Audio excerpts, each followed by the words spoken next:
And you hear the cheers here tonight. You love these fans, don't you? It's awesome. I love playing here. I love this rink. It was a great win by us tonight. Let's get nasty on a Monday. It's a Fast Lane on 101 ESPN. No Jamie Rivers today. I got my guy, Dan McLaughlin, in for the entire show. We're here from 2 to 6. Marshy behind the dials as well. The dials. The knobs.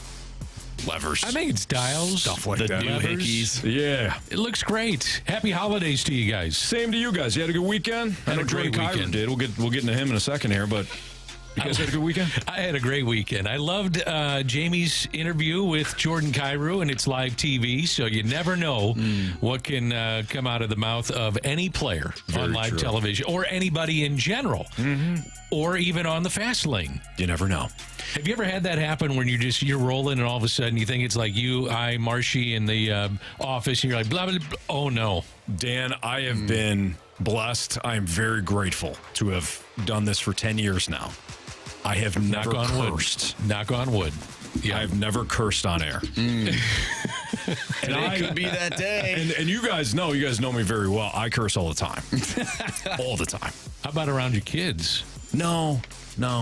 If a curse word slips, my wife and I are pretty good at saying those are adult words. You know, like if I mess up, say it, she'll say, "No, hey, those are adult words." Yeah. Or if she does it, I'll do the same thing. But never on air. How about you?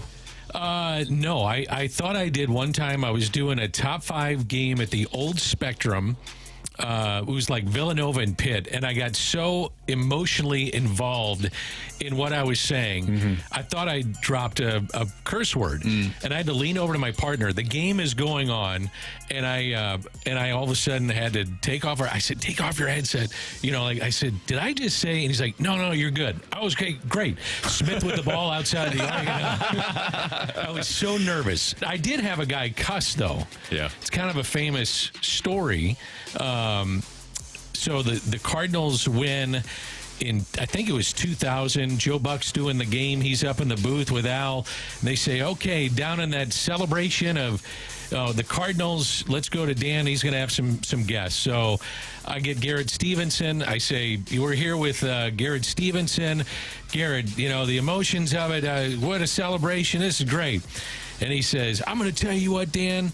He said, we got a great team, we got a great defense, and we got a great bleeping catcher with the the F word. Yeah. And so I said, whoa, you can't say that on live television, back to Joe. And Joe just says, thank God we're on cable. And we just kept going. We just moved on. So it was fun. It was fun. I was saying some curse words on Saturday from the times of noon to 3 o'clock. But other than that, I had a great weekend, Anthony. Yeah, he's, of course, alluding to his Vikings. That was a tough rough. one. Yeah, we'll get into Week 15 of the NFL. But going back to Jordan Kyrou, as I was watching Jordan Kyrou give that interview to Jamie, really throughout the game, of course, because he was fantastic in that game. The Blues erased a 2-0 deficit, storm back, get the OT victory against the Stars. So now Drew Bannister 2-0 in his interim coaching career. But as I'm watching the game and then the subsequent interview with Jamie, I thought, this has been a player that, based on reports and maybe just observations, not always aware of certainly what he's saying or maybe even what he's doing. 25-year-old, but making a lot of money, high expectations, Dan. Maybe this is the moment where things click. Wouldn't that be nice? Yes. Maybe it's a situation. He's a 25-year-old kid. Yeah, not a kid. He's a young man. A lot of expectation, and it just kind of clicks for him, and he almost needed this to have someone knock on the head there and everybody booing him for him to grasp what the magnitude. It's too much to say that he was at a crossroads? I mean, it's early in. Yeah, I don't know if I'd say that. His contract. Sure. You envision him being here for the 8 years of the contract, and hopefully things play out for him personally and professionally to have a great career here in St. Louis, and all of it goes the way that he wants and the organization wants. But I think, though, at least for the immediate, I kind of felt like it was a crossroads for him a bit in his career. I mean, the fans are going to win. Fans are going to win. They're going to be here a lot longer than you are. That's just reality. They're here before you. They'll be here after, right? Yep. We always talk about that. And I just felt like for the immediate, meaning like this season, it was important because you don't want to get buried. And the way that he's played the last 2 games, to me, he looks like a better player. Yeah. And he's playing along the wall. He's using his speed. He's setting up guys.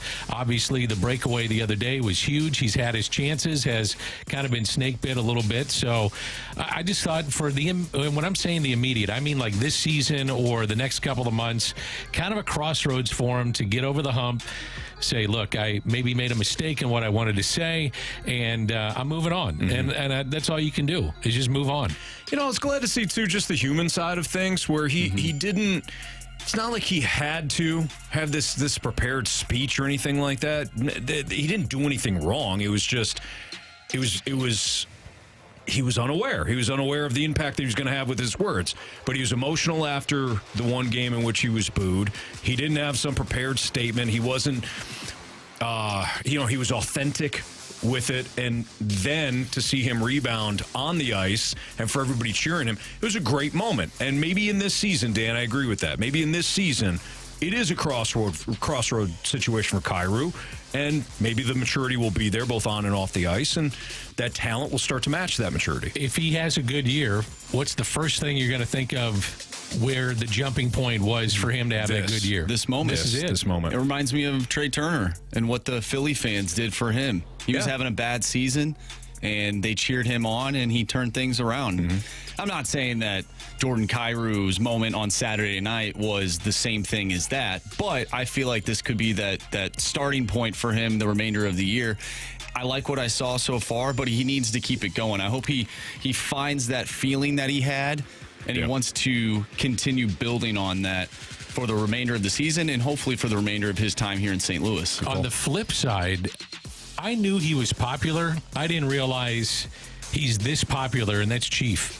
I mean, I knew that fans really liked Craig Berube. I really like Craig Berube in the times I've been around him outside of just watching him coach this hockey team. But, man, is he a popular figure in St. Louis sports? And he should be. He's the coach that brought you the cup. I get that. I just didn't realize all these people are going to get, I mean, his approval rate's like 95% probably. Yeah, which is, in political parlance there, that's a landslide. It is, and I knew he was popular. I just didn't realize he's this popular. I think it's more than just the Stanley Cup for Blues fans. He helped give the moment where the season is so off the rails. You're so disgusted.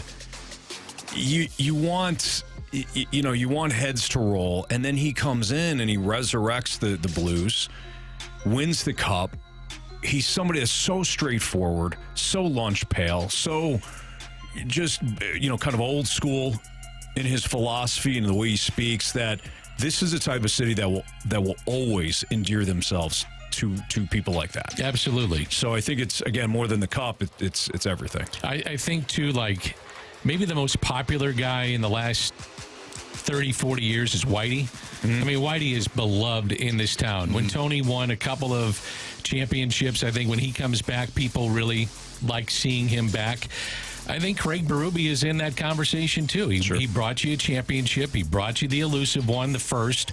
And I'm with you. I think both you guys would agree, and Anthony, you just articulated it perfectly. It wasn't just what he did behind the bench. I think he ingratiated himself to fans by how he handled himself on interviews on this station. He was a human being about it. He was fun. He was gracious, all those things. And so I think people kind of gravitated towards that. Yeah, and a lot of fans here have been blessed to see great coaches come through this town, whether that's for the Cards, the Blues, or even the Rams. Dick Vermeil, they end up winning the Super Bowl. So I think fans know exactly what they want in a head coach. And when they found that in Craig Berube, they want to hold on to that. And so seeing him leave, it just makes that a little bit harder to kind of grasp that. But so far, in regards to the Blues, when it comes to Drew Bannister, I've liked what I've seen so far on the ice. I like how he handles the media, how he breaks things down. And he's just a great guy. Like, we had him on Friday. Yeah. Just a real solid dude. And I think a lot of fans will get behind him as well through at least from the remainder of the year, and we'll see what happens from there. We will talk about Drew Bannister. We'll talk about his impact thus far. It's only 2 games, so that has to be taken into account, but we will get into Bannister and maybe what he has to do to hold on to the job. 2:12, your time check is brought to you by Clarkson Jewelers, an officially licensed Rolex jeweler, with Dan McLaughlin filling in for Jamie Rivers and Andrew Marsh. I'm Anthony Stalter. It's the Fast Lane. Appreciate everybody tuned in on this Monday. NFL Week 15, there were plenty of storylines. Starting really was Saturday. Poor Marsh with his Vikings losing, but the Bengals, are the Bengals back? Are the Bills back? Are the Cowboys once again smoke and mirrors? Is Mike Tomlin on the hot seat? We'll get into all that next on 101 ESPN.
Get ready to pick 'em. It's the Fast Lane Football Pick'em Challenge on 101 ESPN. Refreshed by Bud Light. Well, you sure know how to pick them.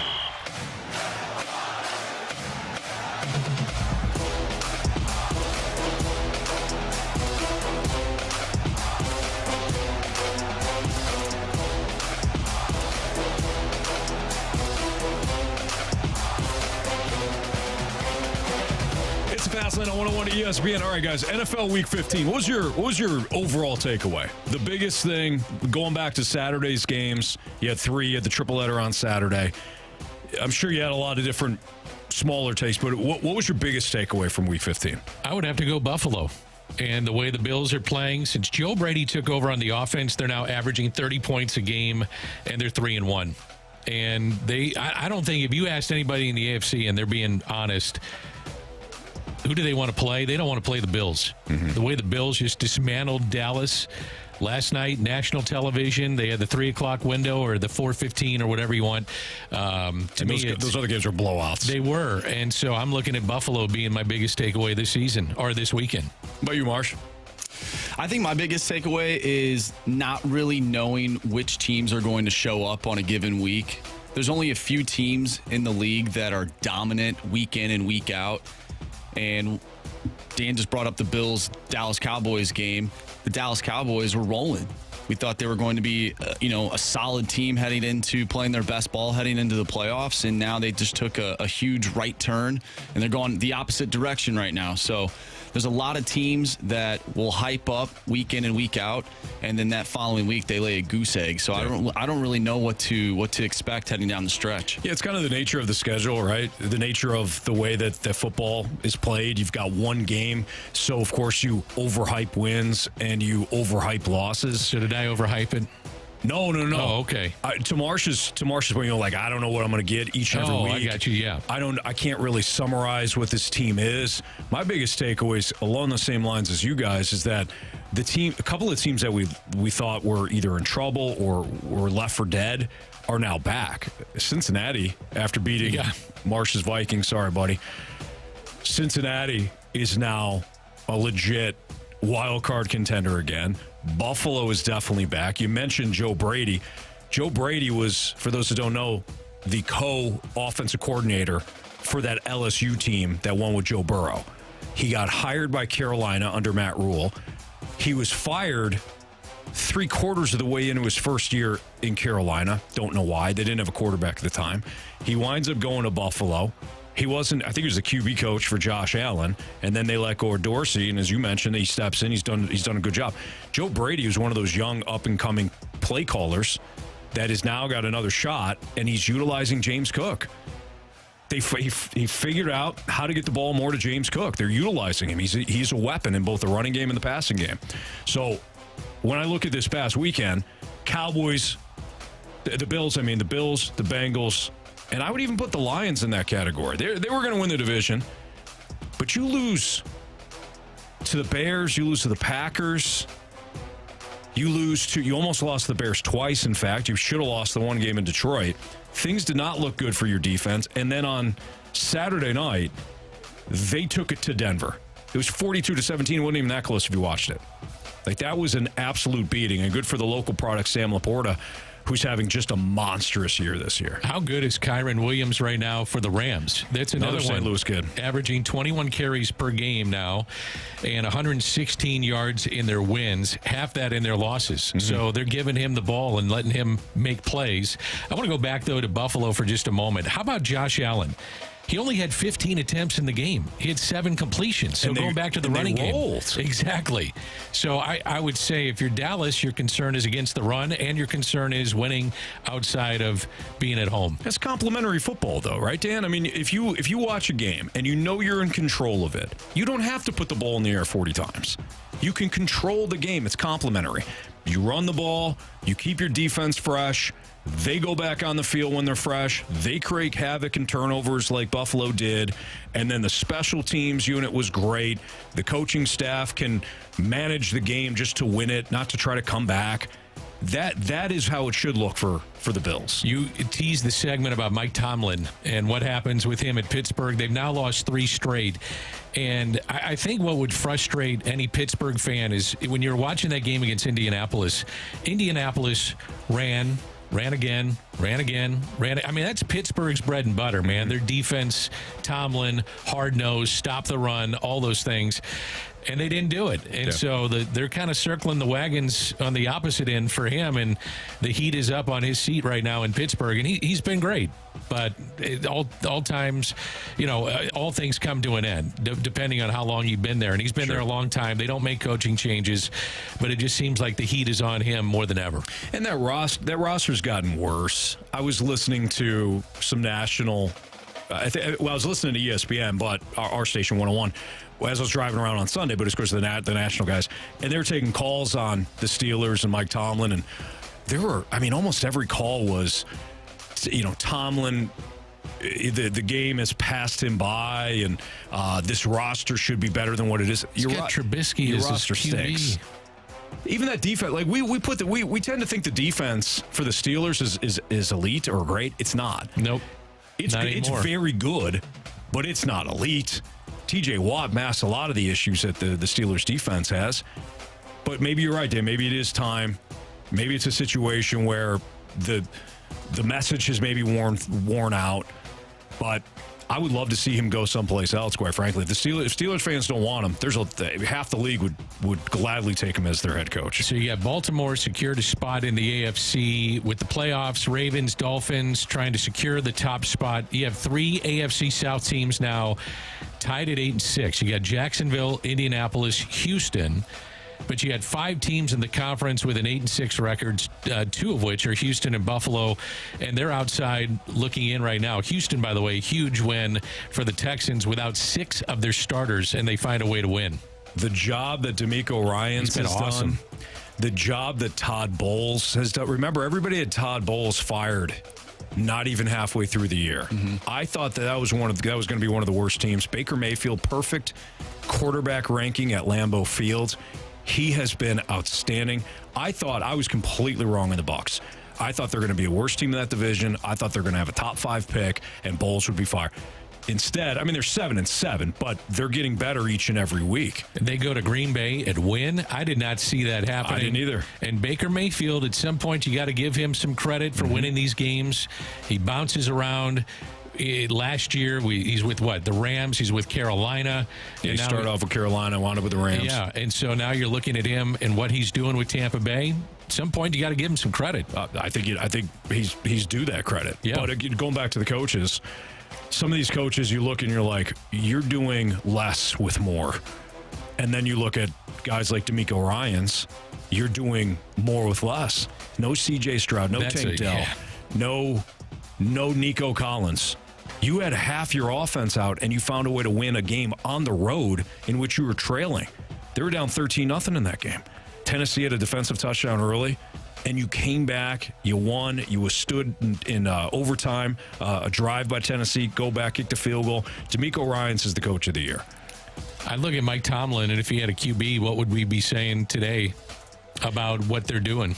Would it be different? Yeah, they're 7. So the Steelers are 7-7. You mentioned it. They've dropped 3 straight, but now they're going to Mason Rudolph. Their GM got him, Mitch Trubisky. That's not a Tomlin call. Exactly. Let's be honest here. The Steelers haven't had a quarterback in about 4 or 5 years now, because the last year, maybe 2 with Big Ben, he couldn't throw the ball more than 3 feet. He was done, and they were still at least an average team. I would love to see Tomlin go someplace. You mentioned their defense. They're ranked 10th right now in points against, but their net point differential is -57. Yeah, and don't get me wrong, the Steelers' defense is good. I just think that we love to think like, oh, that defense is elite. Like they can win a game on their own. Yeah, which they have before. They have in the past, but you can't do that every week. They're very good. They're not elite. They're not good enough to mask Mitch Trubisky doing Mitch Trubisky-like things with that offense and no running game. We talk about the receivers. They don't have a running game. They don't have a quarterback. Their O-line has gotten steadily worse since their playoff year, since their heyday. Not great for the Steelers. All right, it's Fastlane on 101 ESPN. Mo said on the Cardinals flagship station that he likes the bullpen. I think a lot of Cardinals fans are going to roll their eyes on that. But is there some sneaky upside to this Cardinals pen, this new look Cardinals pen? We'll get into that next on 101 ESPN.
101 ESPN Sports Center.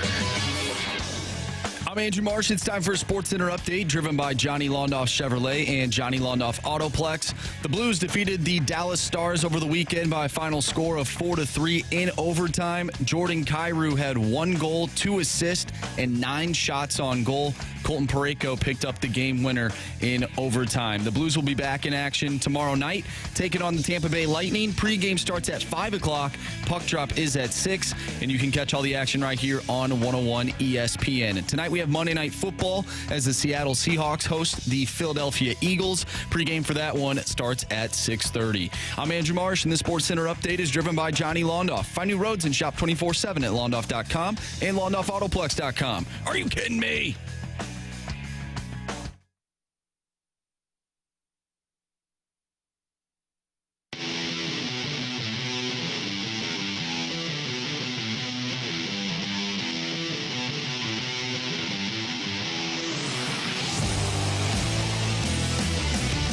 Mo was on the flagship station for the Cardinals over the weekend, and he talked about how he likes the look of the bullpen. He didn't say we're done. He just said he likes the look of it, Dan.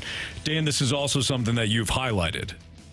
You didn't put it in front of necessarily the needs for the starting rotation at the start of the offseason, but just as important. Oh, yeah. Was building the bullpen. Helsley, Gio, John King, who they got from Texas last year, Palante, those are kind of your holdovers from a year ago. Jojo Romero would be another holdover. Thank you. Wilking Rodriguez, I think, is still kind of in that mix as well.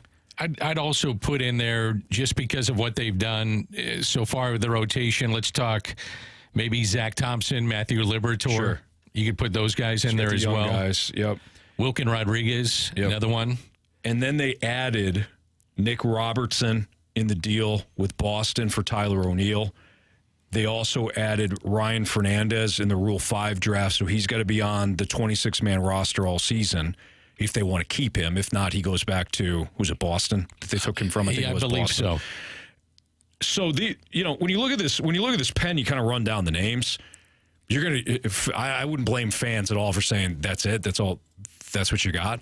The only thing I would say is this. With the bullpens being so difficult to predict from year to year, I wouldn't be overly concerned by the names here. I would look at the upside for a lot of these guys. A lot of them are young. You got a little bit more velocity thrown into the mix. I don't know about you, Dan, but I was so tired of watching a starter come in, try to get nothing but ground balls, followed up by the bullpen guy or the reliever, not the bullpen guy, the reliever that comes in, nothing but ground balls, no strikeout ability. Yeah. Balls put into play a lot more. You got a little bit more upside. Well, I think you need swing and miss in your bullpen because you don't have a lot of that in your rotation. Lynn's not going to get a ton of swing and miss. Gibson doesn't. Michaelis doesn't. We'll see what happens with Matt's. Sonny Gray does. So I would look at my bullpen as saying, I got to cover some innings, even though they have gotten in, if they perform to what they think, innings eaters. But looking at it from last year, I mean, the average start 5 1/3. I mean, that's not going to cut it. And so when you start looking at, I think the names that we just mentioned, that was 8-10 guys that are going to be fighting for spots.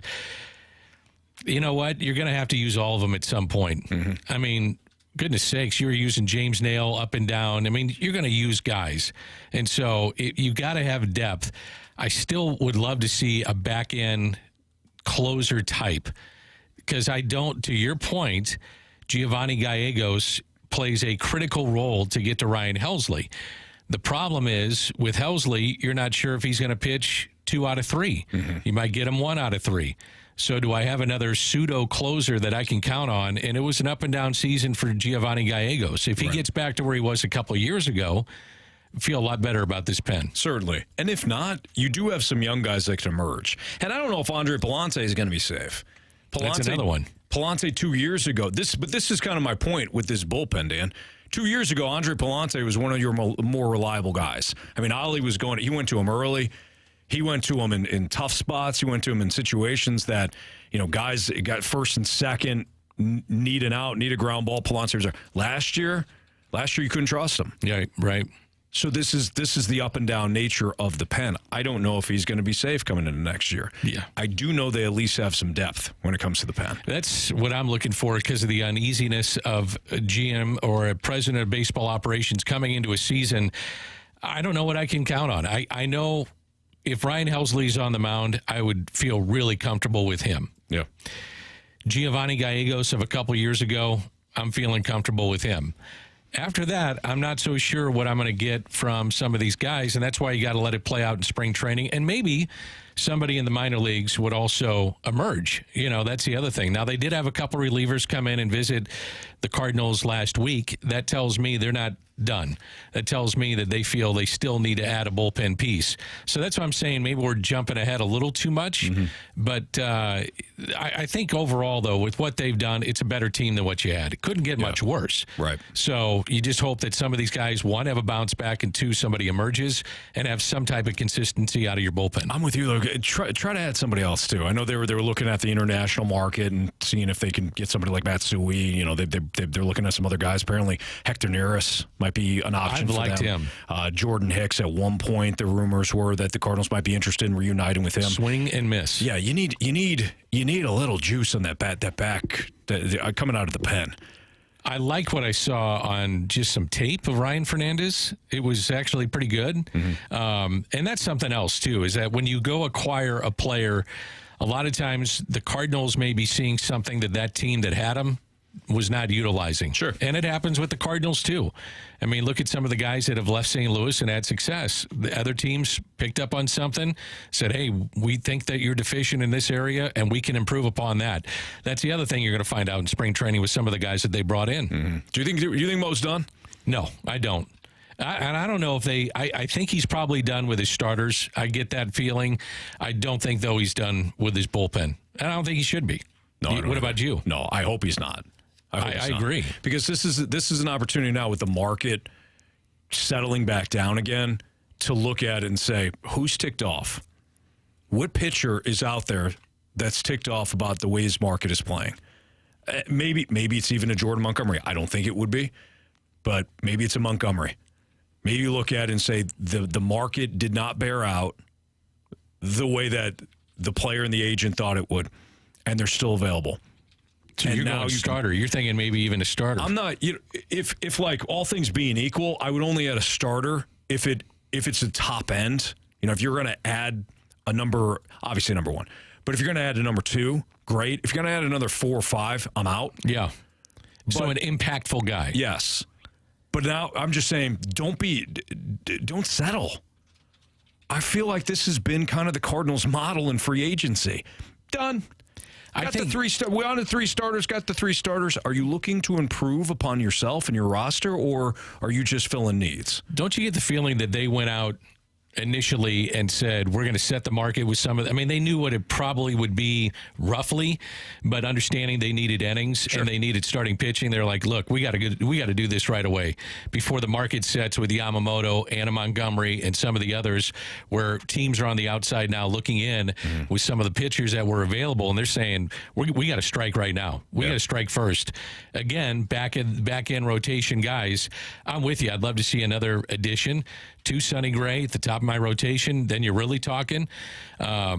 But they did address one of the major problems that they had, which was they need to get innings, and they need guys to throw and give you a chance to win every 5th day. I think if we're reading between the lines here, building off what you just said, I think Mo looked at it and said, I do not want to chase after some of these guys and be left holding the bag, and now I'm looking at the internal options. Exactly. So he set the market. He showed some urgency. I think that was smart. But now that he's accomplished that and he's got 3 guys, now is the time where you look at it and say, I wasn't expecting to add another starter or maybe even a reliever, but the market dictates that I could. Yeah, exactly. Even if it's a 1-year deal for somebody. I think you get bounce back guys. There's tons of guys right now that are available. When you talk about, like, Hector Neris, who's at the top of my list, and he fits with, in my opinion, what they need. He can give you the 5th, the 6th, the 7th inning. He can get you to the 8th and keep that game tied or down by a run, up by a run. He's going to give you swing and miss.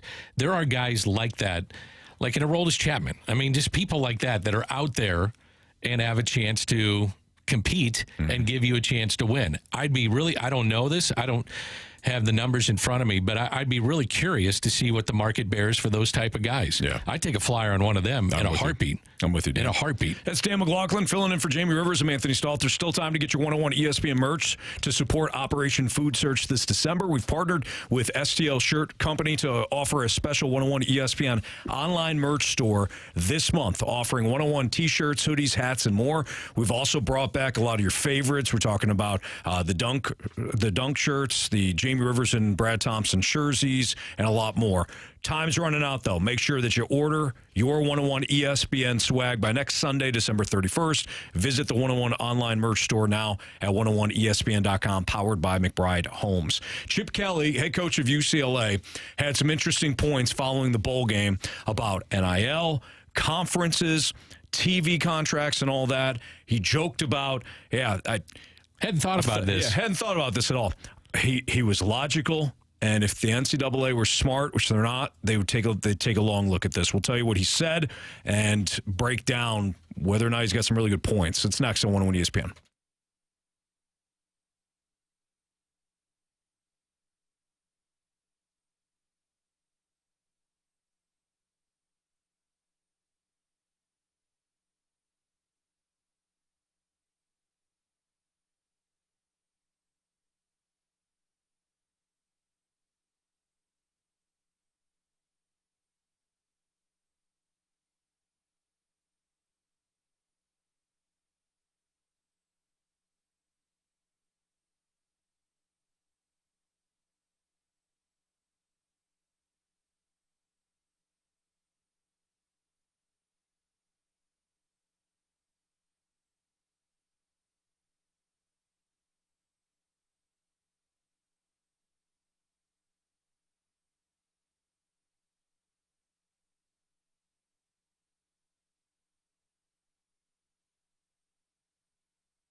Chip Kelly is the head coach at UCLA. Of course, he coached at Oregon for a long time, helped establish that program before going to the NFL. And he had some success with the Eagles, but eventually ran into a situation where he couldn't do the GM and head coach thing. And he's not the only one to just kind of suffer that same fate, Dan, where he's the head coach. He wants to pick the players. That's why Bill Parcells famously said to the coach in the Dallas Cowboys, they want me to cook the meal, but not shop for the groceries. Right. You want to do both, but it's Such difficult. a great line. It is. It makes a lot of sense. It's also difficult to do both. Very tough. So Bill Belichick's finding that out. Yeah, no kidding. So Chip Kelly eventually goes back to college, and he gets with UCLA. Well, UCLA played Boise State in a bowl game on Saturday night, a game that they trailed early, stormed back in the second half and won. But after the game, Chip Kelly took the opportunity to talk about the state of college football, which includes the transfer portal and NIL. So this is what Chip Kelly had to say. And he jokes around a couple of times about, you can tell I haven't thought about this at all. He's very logical in what he said. Well, I'll shut up. Here's Chip Kelly. I think they're all a problem, and I think we need to have a conference commissioner. I think football should be separate from the other sports. Just the fact that our school is leaving to go to the Big Ten in football, our softball team should be playing Arizona in softball. Our basketball team should be playing Arizona in basketball. But because football left, and they're saying, well, how do you do that? Well, Notre Dame's independent in football, and they're in a conference and everything else. I think we should all be independent in football. And you can have a 64-team conference that's in the Power 5, and you can have a 64-team conference in the Group of 5. And we separate it, and we play each other. You can have the West Coast teams, and then every year we play 7 games against the West Coast teams, and then we play the East. So we play Syracuse, Boston College, Pitt, West Virginia, Virginia. Then the next year you play against the South while you still play your 7 teams. You can play a 7-game schedule. You can play 4 against another another division opponent, and you can always play against one Mountain West team every year so that we can still keep those rivalries going. Not that I've really thought about this. Not that I've a lot of spent time on this. But I think if you went together collectively as a group and said there's 132 teams and we all share the same TV contract so that the Mountain West doesn't have one and the Sun Belt doesn't have another and SEC has one and they have another, that we all go together, that's a lot of games, and there's a lot of people in the TV world that would go through it. You can sponsor each one. Instead of calling it Group of 5 and Power 5, you can call it Amazon, Nike, bid that out to things. You can do a lot of different things. But I think if we still do the same thing and take all that money, and I would do this, and I think this needs to be done, that money now needs to be shared with the student athletes, and there needs to be revenue sharing, and the players should get paid, and you can get rid of NLI, and the schools should be paying the players because the players are what the product is. And the fact that they don't get paid is really the biggest travesty. There's a lot to unpack, right? What was your biggest takeaway? Because he bounced around. I mean, I thought he was very logical overall. But what was your biggest takeaway? I think the biggest thing for me is that if I'm an SEC school and I've got the SEC television contract, which shifts to ESPN, ABC next year, why am I going to share? Right. Why am I going to share? Why should I share with lesser teams? And the SEC is a juggernaut. I get it. That was number one. Number two was paying players. He's right. I mean, it's a $1 billion industry. Billions of dollars being made off these kids. And we live in a society that's open enterprise, man. Make the money that you can, and yet they're not seeing it. I understand they're getting an education if they want it. I understand that they can, some of the things that they're afforded as opposed to quote-unquote normal student. I understand all that, but the normal student is not also paying the price to play college football, and it's a price. So I agree with him in that they should have a chance to get into some of that money as well. Some guys are with the NIL, but I guess the thing I would ask you, Anthony, what do you do with some of the lesser teams in the Power 5? Not everybody's Alabama, not everybody's Georgia, and should they be sharing equally with these teams that are basically generating the most money of this group? Yeah, that's the tough part, right? Because I love my Central Michigan Chippewas. I don't know how many people are going to be tuned in to watch my fighting Chips. Right? I do, actually. I do know on you Tuesday do on nights Tuesday night for action. my friends. I get it, right? Like I get that. But on a Saturday when you got Alabama and you got Georgia and all that's a tough draw. So I like what he's saying. I'm sure a lot of the smaller programs like what he's saying. That one's more far-fetched to me, though, than what he said early. Drink talked about this, too. Eli Drinkwitz, head coach at Mizzou, talked about, did anybody think about the kids when it came to the scheduling? And he's really talking about a lot of the other sports, in my opinion. He's right. Chip Kelly's right. If you're a college football team, you could travel half the year one time a week. If you are UCLA, Great point here, yeah. and you're a baseball team and you're having to travel cross country and you play multiple times a week, that makes no damn sense. Like, let's just use common sense in this. And that, I think, was his best point. Notre Dame plays independent in football, and then, of course, they're in the ACC for basketball. And maybe every other sport, I think, too. Why would these other schools not adopt the same philosophy? Why wouldn't you separate football in terms of the scheduling and the conferences? I could counter that by saying football generates so much money, they can fund the travel and the expense of the other sports. Sure. They can. But if you don't have to, why would you?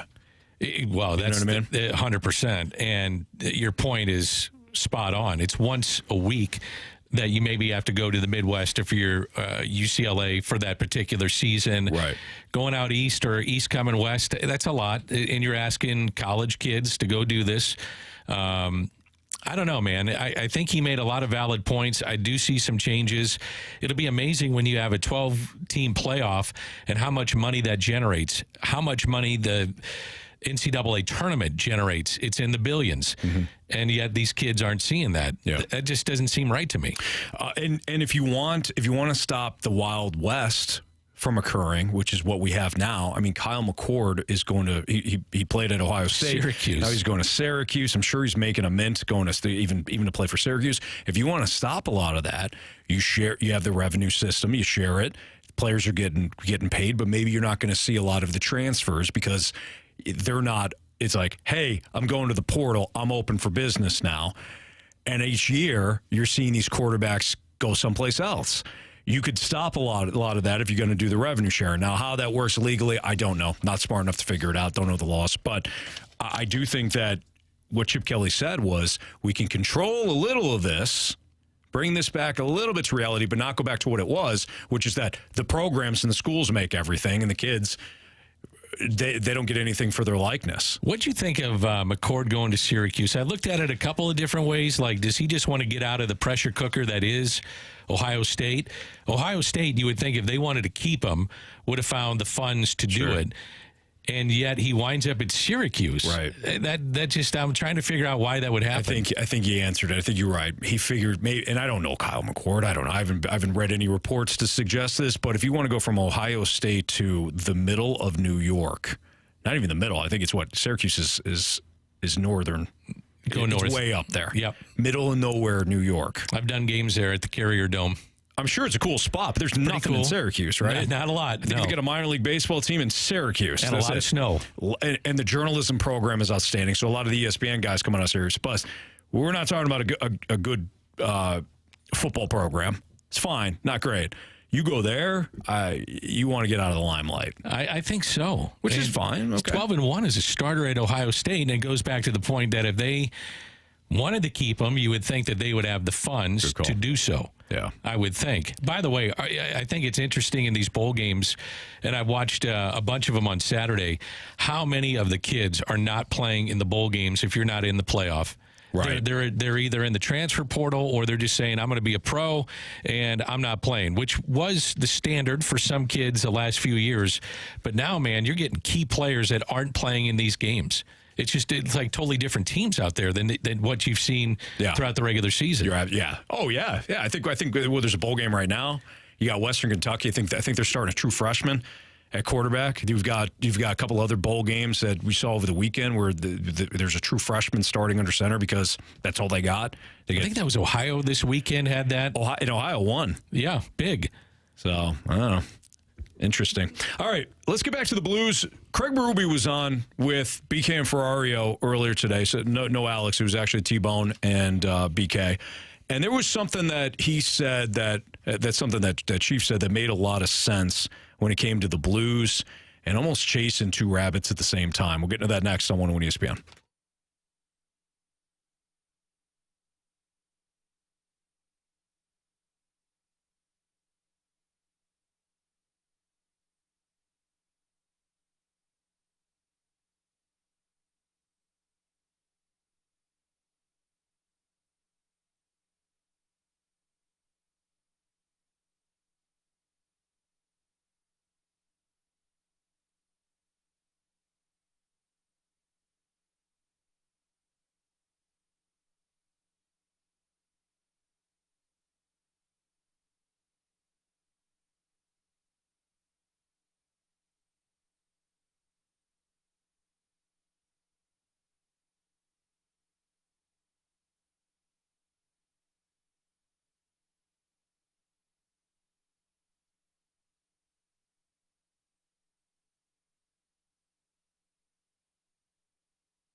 3:02, your time check is brought to you by Clarkson Jewelers, an officially licensed Rolex jeweler. Dan McLaughlin in for Jamie Rivers. I'm Anthony Stalter, and our guy Chief, Craig Berube, was on with BK and Tanner today on the BK and Ferrario show. You can listen to the entire interview at 101ESPN.com or download it via the all-free 101 ESPN app. But one of the things that Chief highlighted was that it's difficult to do two things at one time. Here's what he's talking about with retooling and finding roles for younger players. It's not always an easy thing. I think some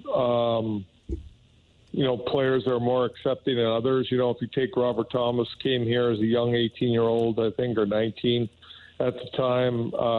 He was put in a role starting on the fourth line, and, it worked out. I mean, he's a top-line player now and playing some real good hockey at a high level. But not everybody's the same, and there's always guys that aren't as accepting and want more and want to be put in key situations. And I think that's difficult at times too, is when you're trying to develop these young guys and you kind of have to put them in some key situations and develop them, and they're not ready to really take on those roles full time, and it might cost you some hockey games on the way. That's really the reality of it. Some might listen to that, Dan, and say, he's making some excuses. And look, to some degree, that is part of the job. You're a coach, you're a manager. You do have to develop some of the young guys along the way. That's just the reality of sports, especially capped sports. You're going to have a lot of your top dogs making the big money, and then you're going to have to rely on guys that are either on one or 2 year contracts that are cost effective, or young players. Again, just the reality of it. You got to kind of coach what you have on the roster. But he does bring up a good point when you're looking at retooling on the fly and also developing some of those young players. And if you don't hit on it right away, even if you're a Stanley Cup winning coach like Chief is, you could find yourself without a job in that same spot. So he said, quote, some players are more accepting than others, end quote. So to me, it's not only on the coach, but your veterans have to buy in. Mm-hmm. So I look at my captain. If I'm Coach Bannister, I'm walking in to Braden Shannon saying, let's have a heart-to-heart. What are the issues right now with the team from your perspective of the players? You're the voice of the players. You're the captain. And what do I need to do to get the ear of some of the guys that are around here that have been around for a long time? Because if you're going to develop players, you need veterans to help you along the way. Sure. That would be one of the things I would look at immediately, or one of the things I would do immediately is try to get to my veterans to say, here's the message that I have. I'm trying to get it across. Do you think this will work with the group that we have? I'm learning about the group, but I want to know what, from your perspective, what kind of group I have. And if I can do that, then I think we got something going here. That's why being on the same page and being, what's the word? Being on the same page is not the same thing as having like synergy throughout the organization. You and I can be on the same page about what to talk about today, but if we don't believe that this is the right way to go with the show, something is essentially going to be lacking. So if you, to your point about your leadership group, Chief may say, look, this is how we're going to win hockey games. And the leadership group may be on the same page, like, okay, this is what Chief wants to do. That's much different than having the same belief as, no, this is the way to do it. Because if you do, then you're going to tell the young guy or the next guy and say, no, we need 100% buy-in. And I'm not saying that it was the opposite way with Chief. I'm not saying they were just agreeable and that's it. But I do wonder if maybe this team wasn't synchronized as much as we were either hoping or thought they were. I think one of the things that could benefit him in this spot is that he has 11 players on this roster that suited up for him in the AHL. That's significant. Yeah. I mean, that's close to half your roster that you've had, your hands on and could see them up close. Now, in doing that, I think you can't go in with any preconceived notions about the players. They're playing at the NHL level. They're not in the minors anymore. It's a clean slate. But I think it's a combination between the two. I know 11 of these guys. I was behind the bench with 11 of them. I was at practices. I traveled with them. I know what kind of players I got. I think I know how to get the most out of them, but I need buy-in collectively. So how am I going to do that? I got to go to my veteran core and kind of have that core group of guys that I go to say, is this message being heard? Can we get out to faster starts? Can we get the most out of Jordan Kyrou? Can I get the power play going? What do you guys see? How do we do this? Help me, help you, kind of thing. Absolutely. Now, BK also asked Coach Berube about whether or not it's difficult avoiding, if you're there for a while, whether or not you can avoid the message being stale. This is what she said. I think that, you're a coach and you do things a certain way, and when you have success doing them a certain way, it's hard to change. And I do believe you got to make some adjustments along the way to last a little bit longer than maybe you're expected, or that coaches are, their expectancy. It's 3-4 years and they're out, right? So, I think you got to adjust a little bit at times and make some adjustments along the way with how you approach things. And leadership's really important in this situation. If you have real strong leadership, a coach can last a lot longer. 100%, I believe that, because they know what's best for the team, the leaders. And if they've done something in a certain way with a coach and you've had success and you won, they're going to do that over time because they know it works. And they're going to try to get everybody to do what works. But I think you lose, when you lose some leaders, you lose some good people, things change. The message can get old with a lot of people and young guys. They might not want to hear it anymore, and maybe they don't like what we're trying to do. It's tough to say. I think every situation is a little bit different. And I don't think Chief at all was criticizing guys like Braden Shen or Justin Falk. But when you look at if you look at when he first took over, and you're talking about guys, Dan, Alex Pietrangelo, Ryan O'Reilly, Alexander Steen. You had some top dogs there. Oh, yeah. You had some guys multiple guys that could deliver the message, your message, in multiple ways. So when he talks about maybe, some of the younger guys don't want to hear it anymore, I could see that, especially if those young guys had success with you. Like, you know what, I did this when I was a rookie, or I did this when in my second year I had a lot of success. You're not going to tell me otherwise. Doesn't it shock you how quickly these guys churn out? Oh, sure. In the hockey? NHL? Yeah. Oh, my. Chiefs got over $5 million left on his deal? Yeah. Ottawa just fired their guy. Marsh, what is that now in the NHL? How many head coaches have been fired? You got Berube, you had Ottawa's head coach. You had Ottawa, you had Edmonton, Minnesota. Wasn't there one more? Maybe. So 4 or 5 guys? At least 4. Did you say Edmonton? Yes. Okay. We're not even at Christmas yet. That's what I thought was going to happen here, that if things were going south, and things did not look good right before Craig Berube was relieved of his duties, but I thought they would give him, because of the track record, I thought they'd give him till the first of the year. Yeah. Because if you look at the schedule, it's now, November was a gauntlet. November was really tough, and they were on the road a bunch. I know fans probably don't want to hear that, but there is something to being on the road with some back-to-backs. And now it's like every other day.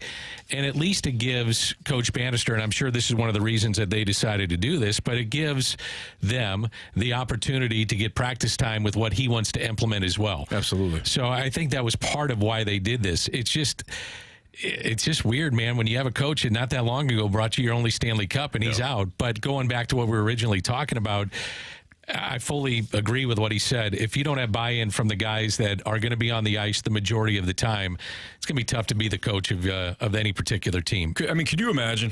Could you imagine being a coach and having confidence and belief in yourself, number one, then having confidence and belief that what you're saying and what you're coaching and preaching will also work.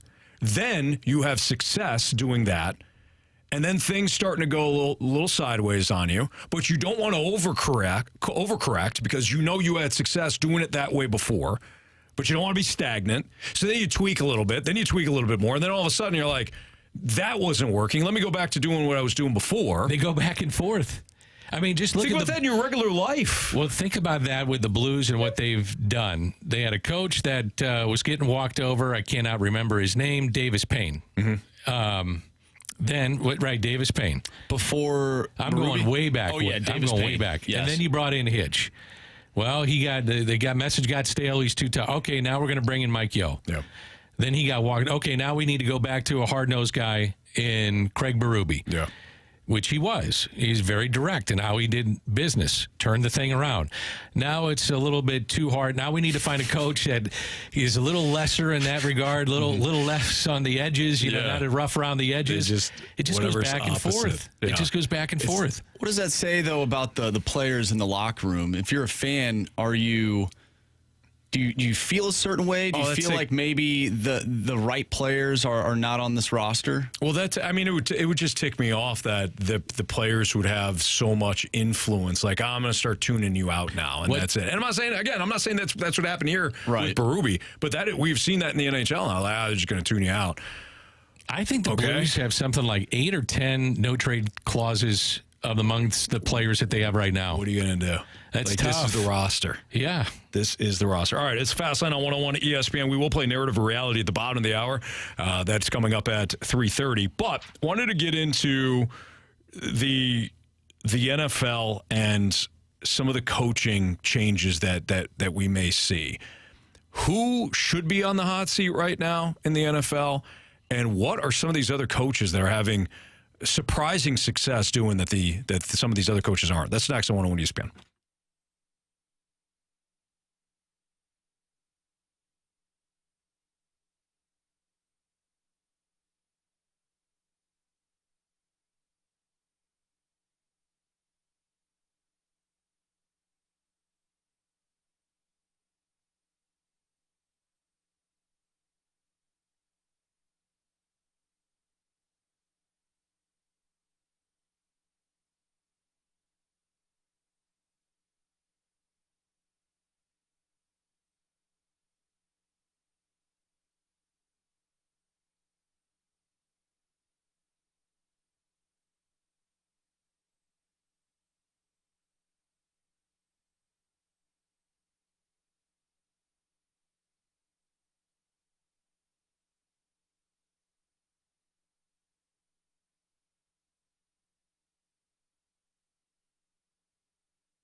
It's Fastlane on 101 ESPN. The NFL heads into Week 16 after tonight. So you got Seahawks and Eagles pregame at 6:30.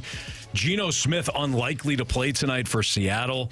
Jalen Hurts is questionable. He was downgraded over the weekend because of an illness. I was listening to the morning drive today, and Carey had mentioned that apparently Jalen Hurts did not make the trip with the team to Seattle only because they didn't want him to be sick around everybody else, being on the same flight, get everybody else sick.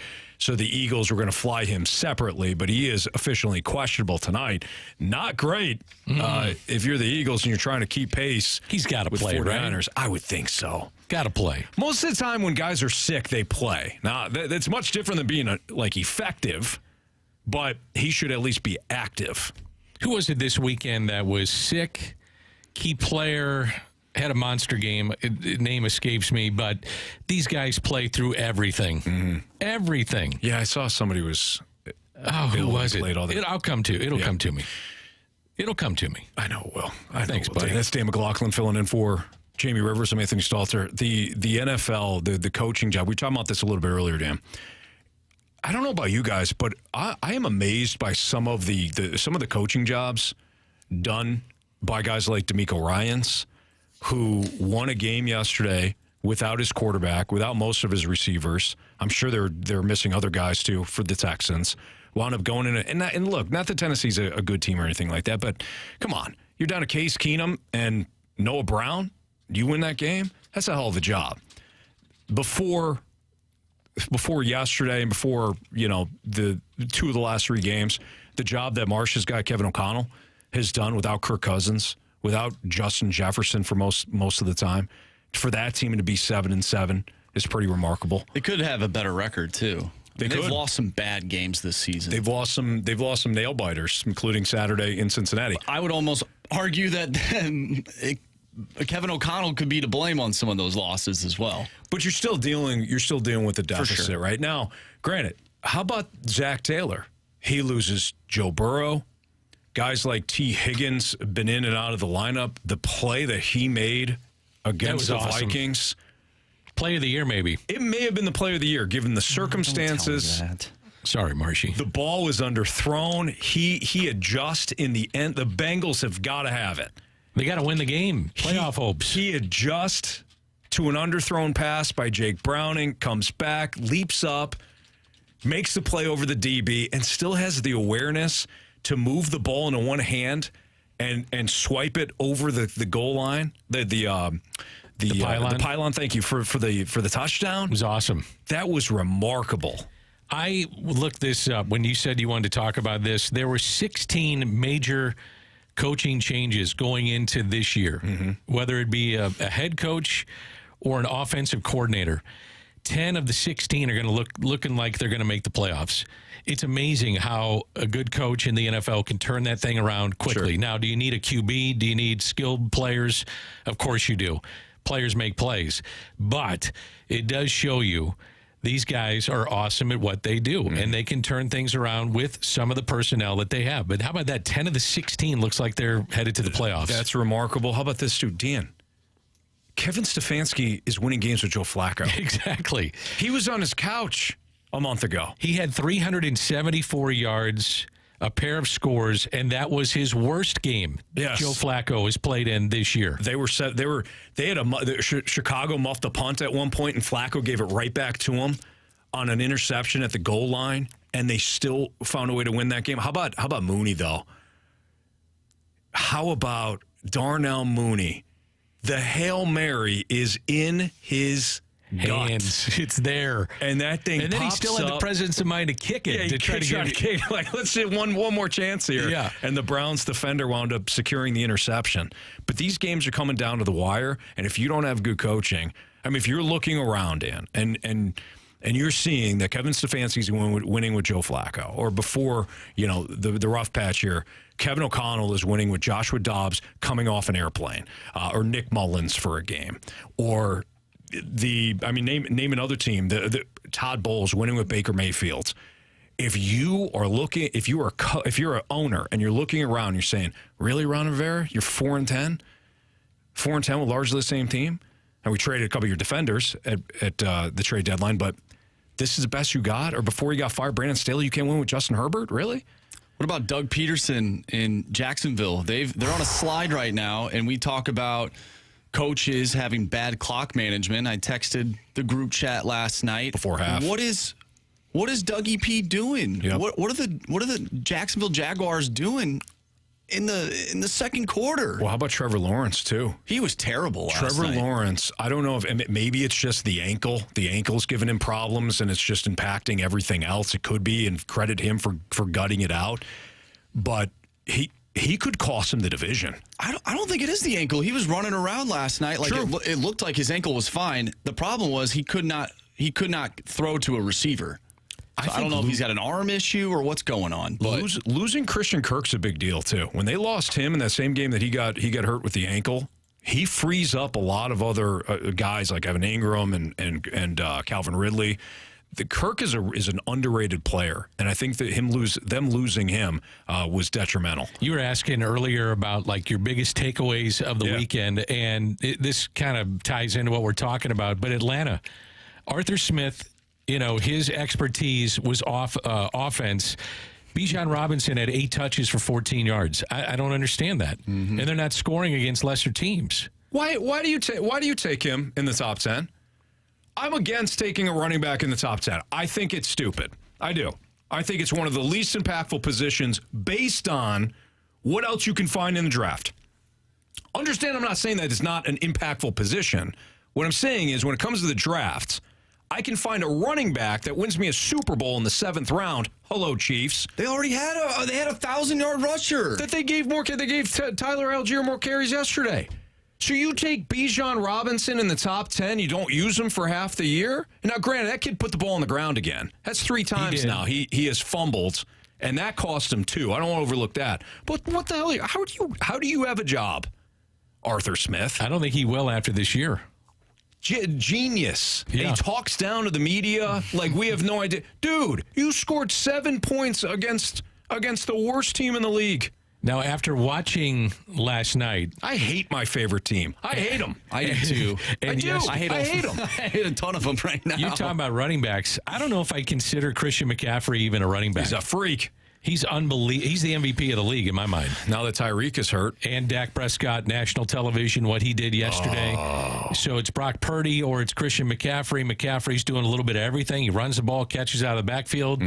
He is a freak. He's unbelievable. Bad day for Dallas, or do you think that's who they are? I think that might be who they are on the road. Yes. They're 7-0 at home. They're scoring 40 points a game at home. They just don't win on the road. They look like a different team. Better win that division then. They better stop the run, too. Yeah, Bills had 12 rushing first downs by the halftime.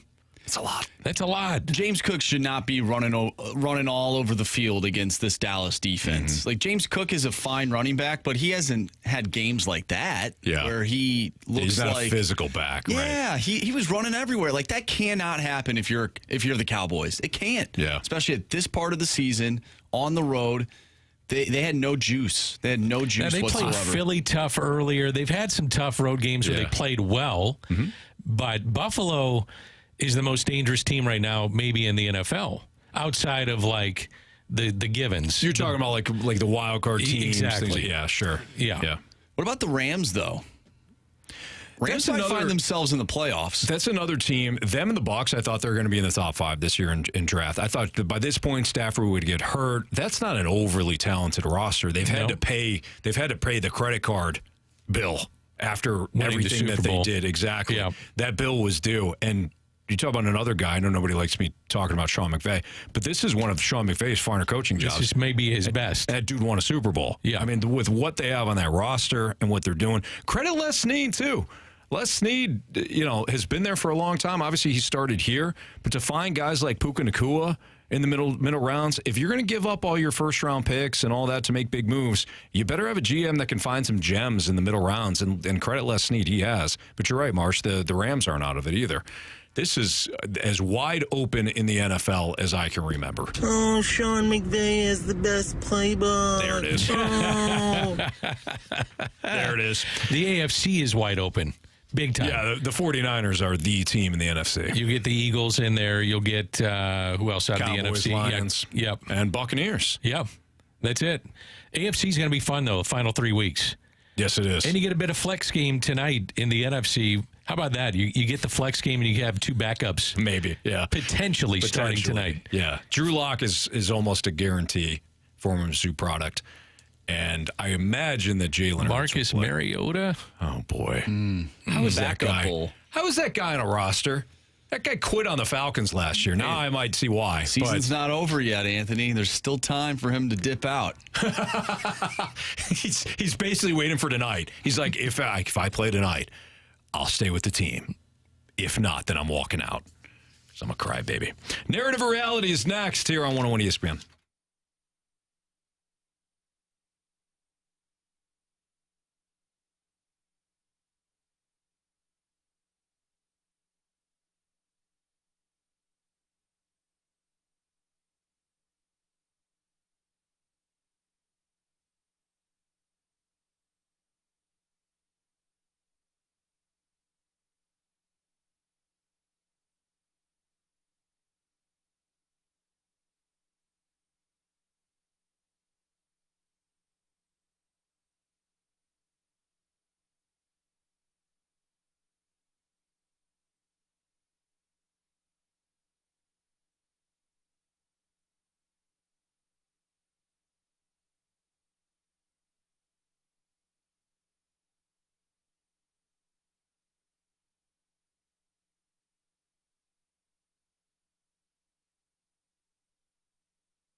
101 ESPN Sports Center. I'm Andrew Marsh. It's time for a Sports Center update brought to you by Saliga Heating and Cooling. The Blues won over the weekend. Defeated the Dallas Stars 4-3 in overtime. Jordan Kyrou was the first star of the game. He had 1 goal, 2 assists, and had 9 shots on goal. And Colton Parayko picked up the game winner. The Blues will be back in action tomorrow, taking on the Tampa Bay Lightning with the pregame starting at 5, puck drop at 6, and all the action right here on 101 ESPN. Tonight we have the Seahawks and the Eagles with the pregame starting at 6:30. We have narrative or reality coming up next right here in the Fast Lane, so send us a text to the Air Comfort Service text line 314-399-9646. Narrative or reality coming up next. I'm Andrew Marsh, and the Sports Center update is brought to you by Saliga Heating and Cooling, independent American standard heating and air conditioning dealer.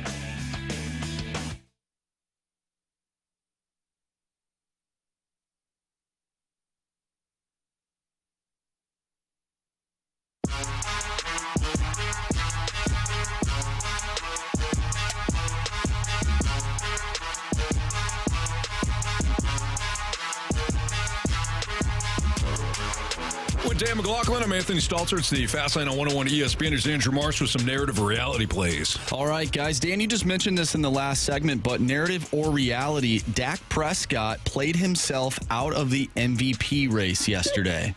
I'd say reality. He's got the big window yesterday. Yep. I think it was 28 million were watching that game. I think he's out. And with what McCaffrey has done and the fact that they struggle on the road, I'd say that that is reality. I think, like you said, Dan, coupled with what McCaffrey did, and he's been doing it all year, but the fact that he went out there and just, I mean, Arizona stinks, but the way McCaffrey has played, it's awesome. And has stayed healthy, largely stayed healthy. Yeah, I think that swung back in McCaffrey's favor. You have Brock Purdy, too, talking about how, you know, McCaffrey, he's the guy. He was the guy. He's the MVP. So, yeah, I think it's Christian McCaffrey's award to lose now. I do, too. And he's the best team, too. Absolutely. I think Lamar had a little momentum going as well, but the Ravens are not, like even last night, they won handedly. But if you watch that game, there was a lot of plays that were not made by Baltimore. And, you know, they stalled out a lot in the red zone, and I think that Lamar, I mean, he made the one Houdini play where the guy tried to sack him and goes up over the top, and then he throws one up for Isaiah Likely, who comes down with it. There's some spectacular plays for Lamar, but I just don't think the explosiveness and the consistency have been there enough for him to win the MVP. Narrative or reality, the Cardinals roster as constructed is built to get back to 500, not to be a division winner. I think that's reality until we see otherwise. I'd say it's, what is it, reality and narrative? Narrative, reality. I think it's narrative, just because I got to see what the rest of the division does. So, you know, if the rest of the division doesn't upgrade, in particular Chicago, then I'd say they're quiet. Yeah, they've been quiet so far. The Cardinals have actually spent the 6th most dollars in free agency this year, which may surprise some. Now, you can argue how they spend the money. That's fair. Time will tell. But I think the narrative is true that they've spent enough to be highly competitive inside the Central. Now, the question would be, have they spent enough to win the National League? I think the verdict's still out on that. Yeah. Oh, to win the whole thing. Oh, there's no way. Yeah. Yeah. I would put their chances of winning the pennant at 0.0%. Yeah. It's going to be tough. Right around there. It's going to be tough, Anthony. I'll just put it that way. Dan, I feel like you're doing a better job of offering perspective and looking at things from all angles. Yep. I am telling you, there's no way that they win the pennant. No, you pretty much sold me on it. Pennant. Yeah. Okay. I don't think they're presently constructed. They win a playoff series, let alone multiple playoff series, to get themselves into the dance. I don't know, man. It's a crapshoot once you get in, but the way that the playoffs now have been expanded, it's tough to go a month without having frontline starters and everything clicking right. Now, a lot of it depends on if you stay healthy. like the Blues, I think, have hung around where they're at because they've been relatively healthy. True. And that's one of the things I think that, knock on wood, Marshy, that has actually been in their benefit. But the Cardinals, will Sonny Gray match up with another team's number one? Yeah. After that, I'm not so sure where they stand. Right. Well, currently constructed. Yeah. They got a bunch of inning eaters, so they're going to eat Anthony, those. we got to bump those. We got to bump those numbers up. They're going to eat those innings, Marsh. No doubt about that. All right, narrative or reality. This one comes from the 636. Isaiah Pacheco is the most important piece in the Chiefs' offense besides Patrick Mahomes. Right now, with Travis Kelce playing on one leg and potentially with one arm, yes, absolutely. Rice has emerged, though. Another good game for Rice. They're starting to move him around, and he's starting to find a nice role for Rashee Rice. He's looked very good, but Pacheco absolutely is the guy. Would you say that if they were catching balls and not lining up offsides? I think I would, yeah. I think I would.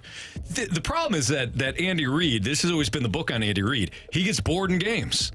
He gets bored. He knows he's got Patrick Mahomes in the past. He knows he's had Donovan McNabb, and he just gets bored of the running game, even if it's working. So you have to kind of factor that in if you're also talking about the impact of Isaiah Pacheco. He's one of my favorite players to watch. Oh, Pacheco? I love watching him play. He runs like he's Al Bundy. He's like he's running angry at the ground. I love how he hops up. Yeah. He reminds me a little bit of just workman-like. It's a bad comp. Barry Sanders would go in the end zone and flip the ball to the ref, right? I kind of like that. I like how Pacheco delivers a blow, and somebody may deliver a blow on him. First thing he does, he hops right up, hands the ball to the ref, and said, let's go. Yeah. I think guys feed off that. I think when you're watching as a fan, you kind of feed off that. Like, yeah, that's kind of exciting to see this. Sure. This dude is business. I like those kind of players. Yeah, I do too. He is. I don't even know if he's underrated anymore, but he's one of those guys that doesn't necessarily have the star power, but is so fun to watch. Yeah. I hope he comes back soon. Guys that play hard. Mm-hmm. Give me guys that play hard week in and week out every time that he's got the ball. I love it. Same. From the 816, narrative or reality, the Kansas City Royals offseason has been better than the Cards. It's been good, and that's a bad division. AL Central hasn't done a lot. Is it enough for them to, let's say, be the champs of that division? I would say no. But are they going to be a lot more competitive? Absolutely. I think it's narrative, Dan, that the Royals have had a better offseason, but I do like their approach. I think the reality of the situation is Kansas City, not good, right? They don't have enough.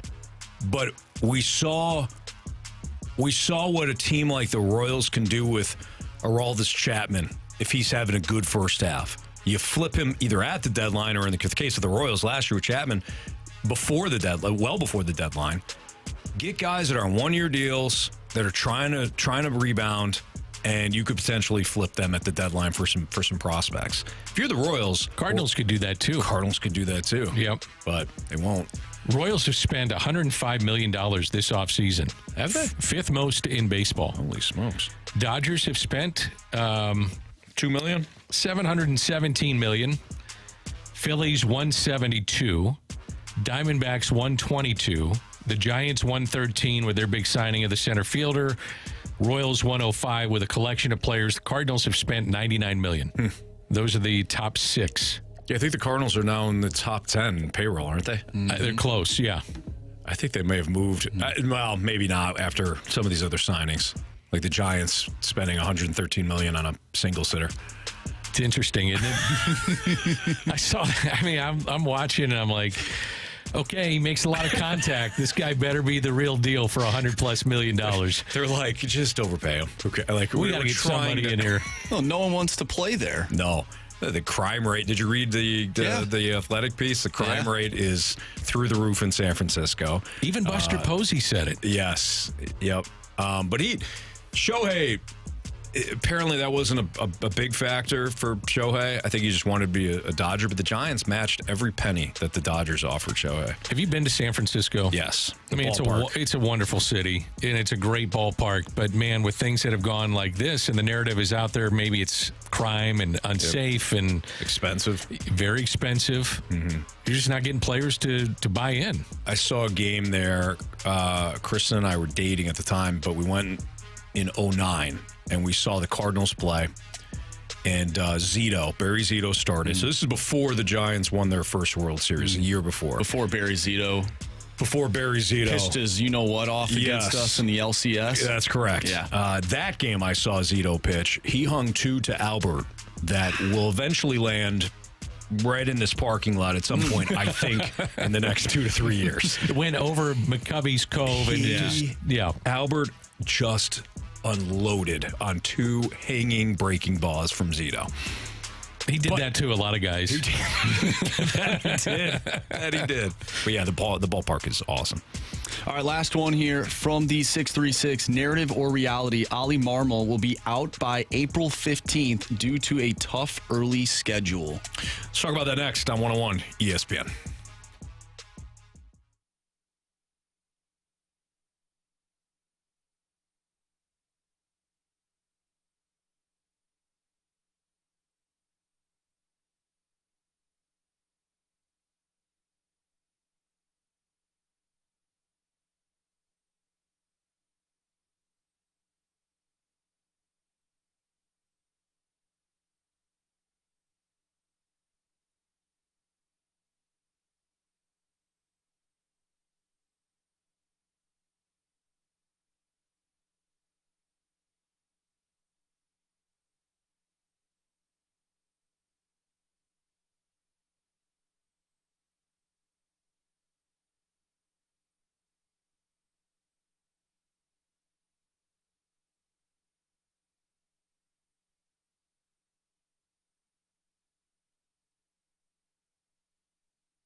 So we got a question for Narrative Reality that we wanted to carry over, talking about Ollie and whether or not he's even going to make it in the month of April next year because of the schedule. Marsh, you were looking at the schedule earlier, and they got the Dodgers. Cardinals they open up against the Dodgers. They open up against the Padres. They're on the road and all that. Will he survive even April? Here's the bigger question, because there's 162 games. Talking about whether or not the Cardinals are going to survive the first couple of weeks seems kind of moot when there's 162 games. But I will ask you guys this. We just saw Craig Berube get fired last week. In my opinion, without knowing how the players felt and being in the locker room as a player, not as a media member, as a player and all that, without knowing all that, we have no idea how things kind of played out for Coach Berube. But from our vantage point, it's like, why was he let go again? Why was he fired? Yeah. The team, expectation-wise, right around where we thought they'd be. And Doug Armstrong was asked that, too. He was. You're right around where you're supposed to be. Why are you making the move? So here's my question then as it relates to Ollie. When do you fire a head coach or a manager? Well, let's talk about Ollie specifically. And boy, are we jumping the gun on this. But this is generally speaking. Like if the Cardinals got off to a terrible start, the heat's going to be turned up. No doubt about it. You're in a baseball town, and that's going to happen. I think you have to look at the manner in which you lose games. If guys, and they can see this, if there's discontent inside the clubhouse, there's factions of players that aren't getting along. If you don't see maximum effort, then that's a problem. To your point, it's a 162-game season. If they come out and you're seeing effort and they're just not matching up with the Dodgers, which a lot of teams won't do. Mm-hmm. The Padres are dangerous, which you have early on in the season. If those things happen and you lose games, that's one story. It's 162. Things do have a way of evening out if you are a decent team. Sure. And you let it play out. But if you're watching a team that is just not performing with a sense of urgency, then yeah, that's a problem, and that'll fall on a manager. Yeah. He'll take the fall for that. Yeah, if they're flat. Right. Absolutely. If they're flat.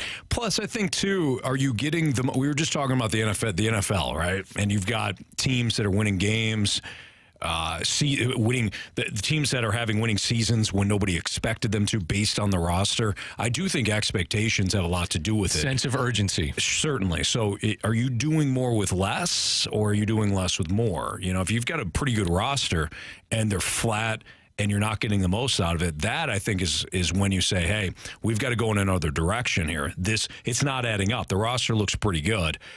Maybe not a championship, but they are underperforming. And you give it a little bit of time to see if it'll course correct. But if you're not dealing with injuries and you're not getting more out of your roster than what you should, then that to me is a telltale sign that the leadership is not good enough. And you get the sense of urgency, and sometimes when people feel pressure, and I'm sure the organization feels pressure after last year. Yeah. They definitely do. Fans are upset. It was a bad year. We all know it. So there is a sense of urgency to win. And if you come out early and not perform well, who takes the fall? It's a manager. It's a coach. It's not the players. But as we've seen with the Blues early, albeit, you do get a bump usually from making a move. And so you don't want to get in too deep of a hole that even if you make that move, it doesn't work out. Very because true. You've got to crawl through a lot just to get back to even, and then even turns into 5 above and 10 and so on and so forth. I know Ollie very well. Ollie's a very confident guy. I know a lot of people look at it and say, well, Molina's the next guy. If Ollie felt that Yadier Molina could help this team win, he would bring him on with open arms and not look over his shoulder. I'm just telling you. I know Ollie. He wants to win. And if this means that you got to bring in guys that would bring pressure to him, he's fine with it. And he knows that there's pressure going into the season, unquestionably. So going back to the early start, and it could be rough. I mean, on paper, it looks like it could be rough. But normally, and Mo's way of doing things has been to be very calculated and let things play out, especially in a baseball season. But if he sees trends, he'll make the move. But I think early on you're not going to see that happen. As we're talking about coaches and when is maybe right isn't the right word to use here. Maybe it's more when is it When does it make sense? Like, when is it feasible to fire your head coach, your manager? Dan, I also think you have to factor in what the young players are doing.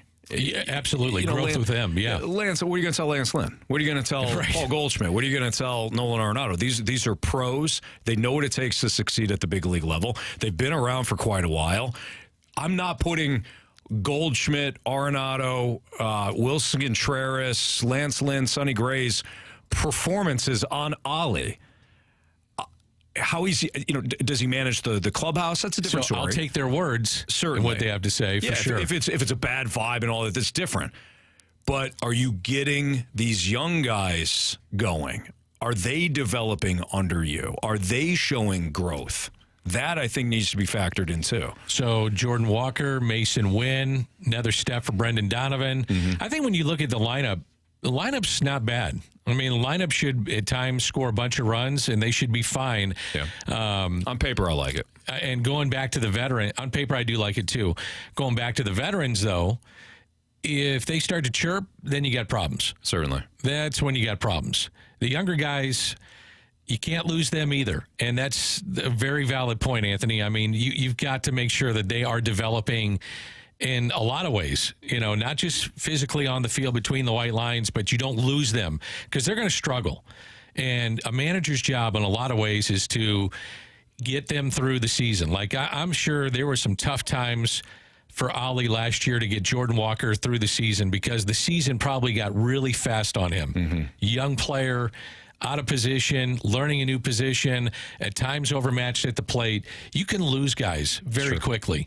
So where you position them in lineup, where you taking days off, trying to find matchups that work for them. Those are the things that a manager can do with young players. Do you think this early schedule will set the tone for what we can expect for this team? Like, is it a good thing that they're playing some tough teams to start just to get them into that playoff mindset that hopefully they can take that and run with it the rest of the year? It's a tough question. So, Marsh, if they start, so they got the Dodgers and Padres. I think it's Dodgers, Padres. They have the Phillies in there. They have the Brewers, or not the like Brewers, the first month, Diamondbacks. Isn't it like the first month? The first month is, yeah, but especially the first 2 weeks, they're playing, for the most part, all playoff teams except for the Padres. They have the Marlins in there as well. So if they have a 500 month, are you taking into account their schedule? I think based on this roster and what we've seen last year, I would take 500 based on who they're playing. Mm-hmm. So yeah, I know that's kind of a loser mentality, but I don't know. That's why I wanted to know. Do you think that most Cardinals fans would look at it and say, "Oh, they play the Dodgers, they play the Phillies"? Because I think as fans we tend to inflate wins and losses, right? Like we do this a lot more in other sports that have fewer games, but in baseball even I've seen it too. Where like every loss it's times 3, a million, and every win you're like, that was actually, in baseball, I feel like we inflate losses much more than wins. I agree. You lose, it's devastating. You win, it's like, all right, we'll do it tomorrow. So, like, if they got swept against the Dodgers to start the year off, would you be surprised? Would you be ticked off? From a real standpoint, they're the best team in the bigs right now, based on their roster. I think you have to be realistic. It is such a long season. And this is probably a bad comp because the 2004 team had Hall of Famers all across the diamond. But that first month, they were 500 and won 100 games. By no means am I comparing this team to that. My point is, you can get off to slow starts in baseball. And recover. Yeah, and recover very quickly. You just can't have it snowball. And last year it snowballed in a hurry. Yeah, well said. And they just couldn't get out of the hole that they had dug themselves. You're absolutely right. That's Dan McLaughlin, Andrew Marsh, I'm Anthony Stalter. Gauntlet next in the Fast Lane.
games, 4 categories, 1 challenger.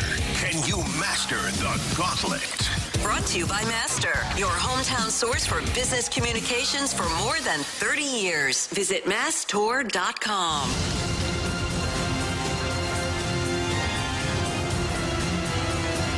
4:02, your time check is brought to you by Clarkson Jewelers, an officially licensed Rolex jeweler with Dan McLaughlin and Andrew Marsh. I'm Anthony Stalter. We welcome Jeff to the Gauntlet. What's up, Jeff?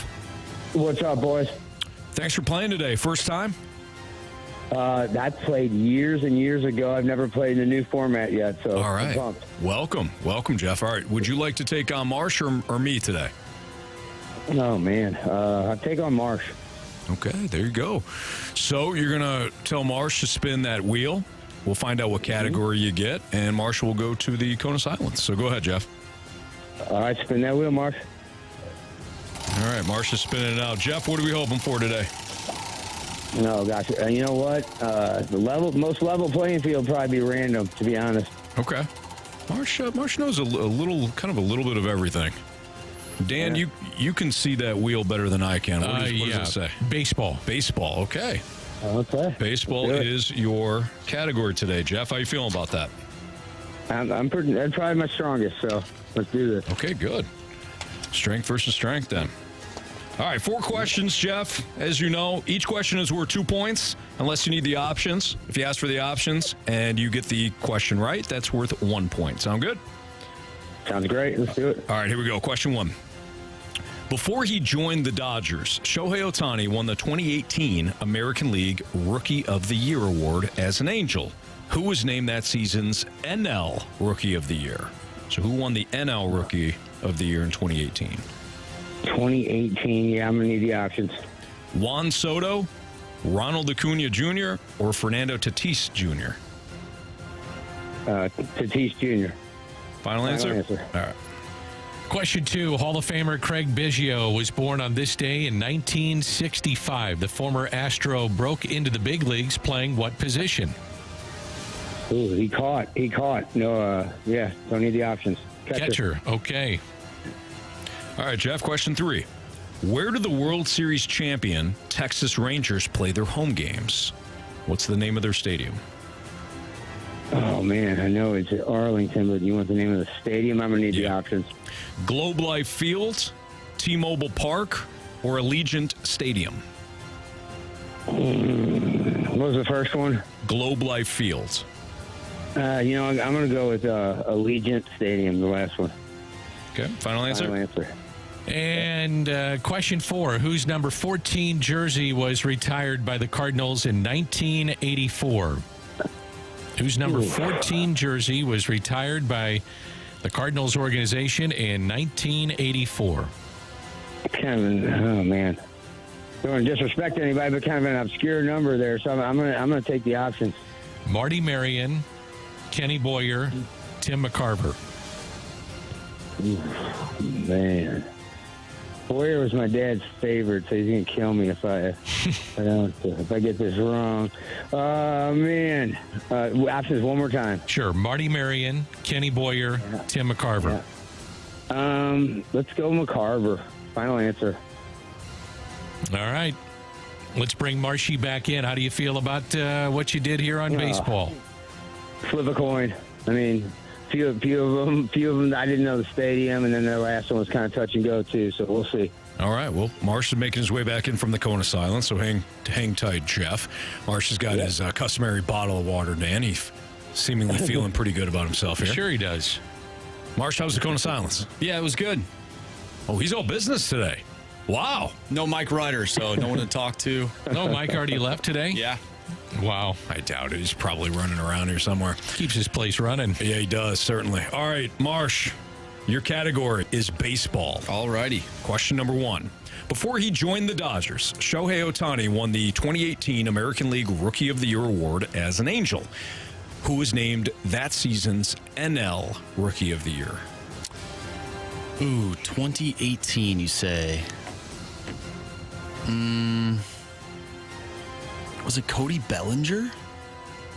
Was it Freddie Freeman? Let's use the options. Juan Soto, Ronald Acuna Jr., Fernando Tatis Jr. Let's go with Juan Soto. Final answer.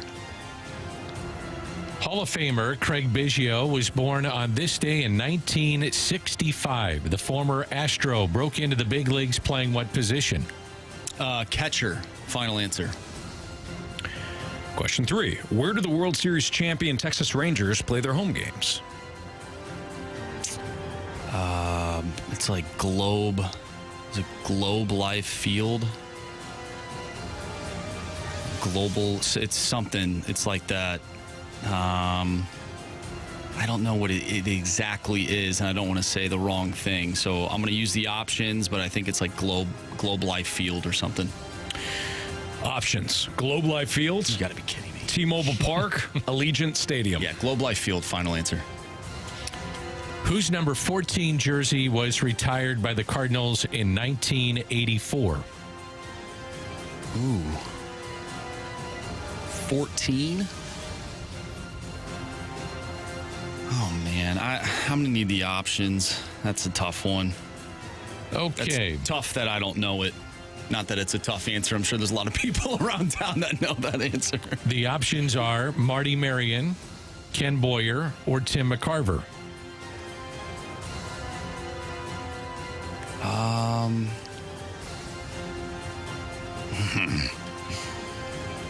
Let's go with Boyer. Final answer.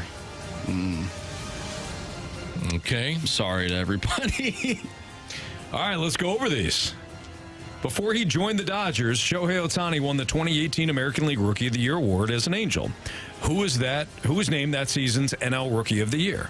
Jeff, you took the options. You went with Fernando Tatis Jr. Did you say Rookie of the Year? Yeah. Oh, I thought it was rookie. MVP. Nope. Who was named I got that that season's wrong for NL sure. Rookie of the Year? Fernando Tatis Jr. is what Jeff chose. Marsh chose Juan Soto. Correct answer is Ronald Acuna Jr. Ronald Acuna Jr. So you I surrounded. thought it was MVP. Who won the that's MVP? surrounded. Who's the NL MVP? Brutal. I don't know. I don't know. I need to listen to the question. So More Shohei won the Rookie of the Year for the in the American League. Yeah. Who won the Rookie of the Year in the NL? Hall of Fame catcher. Hall of Famer Craig Biggio was born on this day in 1965. Thank God you didn't do that at the beginning. Yep, you read that question, so we're safe. The former Astro broke into the big leagues playing which position? Jeff and Marsh, you both said catcher. Correct Joe answer Morgan. is It's not Joe. It's not Joe Morgan. Catcher. It is catcher. Neither of you needed the options, so we have a 2-2 tie. Where do the World Series champion Texas Rangers play their home games? Jeff, you went Allegiant Stadium. That's actually where the... never mind. Keep Marsh, going. you went. You chose Globe Life Field. Correct answer is Globe Life Field. Go ahead, Marsh. That's where the Raiders play. Yes, Yeah. the Raiders play in Allegiant Stadium. So Marsh got a 1-point lead. Comes down to this. Whose number 14 jersey was retired by the Cardinals in 1984? Jeff, you took the options. You went Tim McCarver. If it's Tim McCarver, we've got ourselves a walk-off. If it's Ken Boyer, who Marsh chose, or Marty Marion, Marsh wins. Now, Jeff, you had also mentioned that Ken Boyer was your dad's favorite player, correct?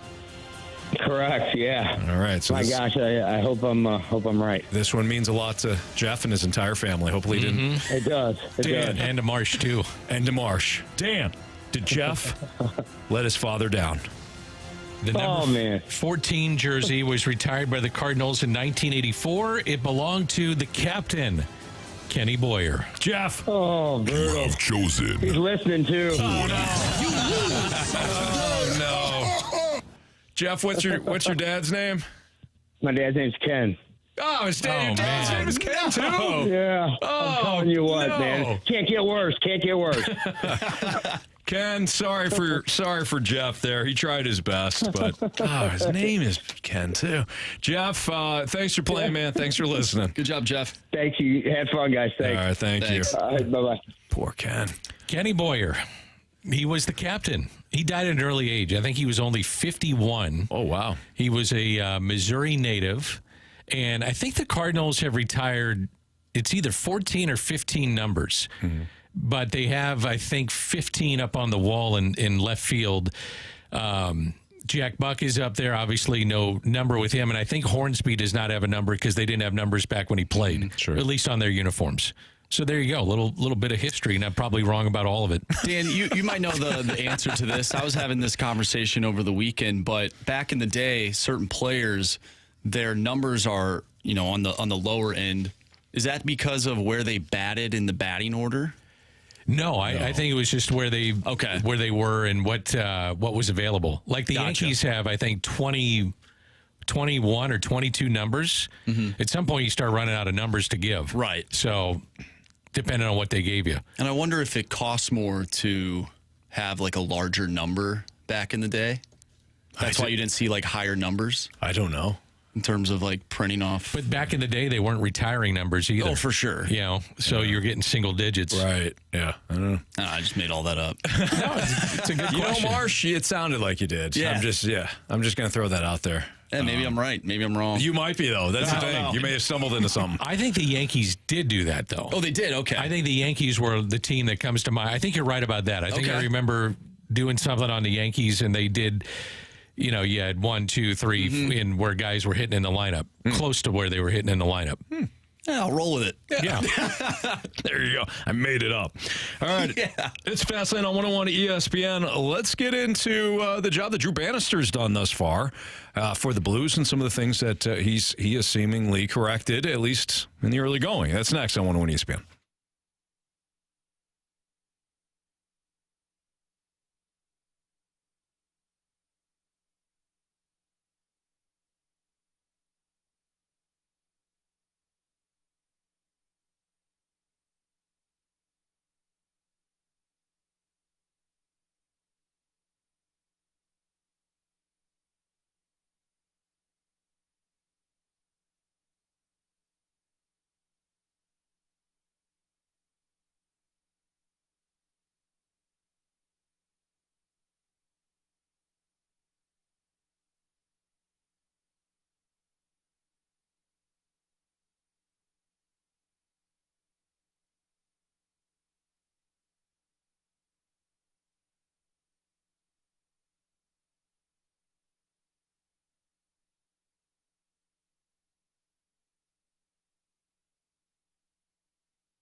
we were direct. Like, we weren't, I thought we managed the puck well. When we had opportunities to attack, we took those opportunities.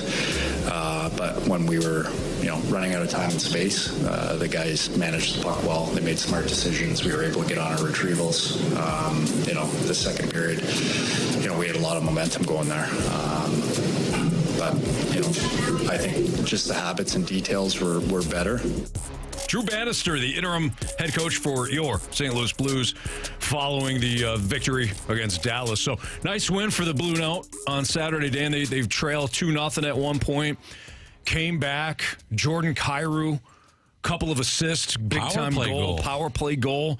Of course, the story was him being cheered, him being emotional, him dropping the curse word on Bally Sports Midwest with our guy Jamie Rivers. Like, that was the story. And we talked about that earlier. But Drew Bannister, 2 games. It's only 2 games. But so far, this is a team that has already erased a deficit, which they were not doing before.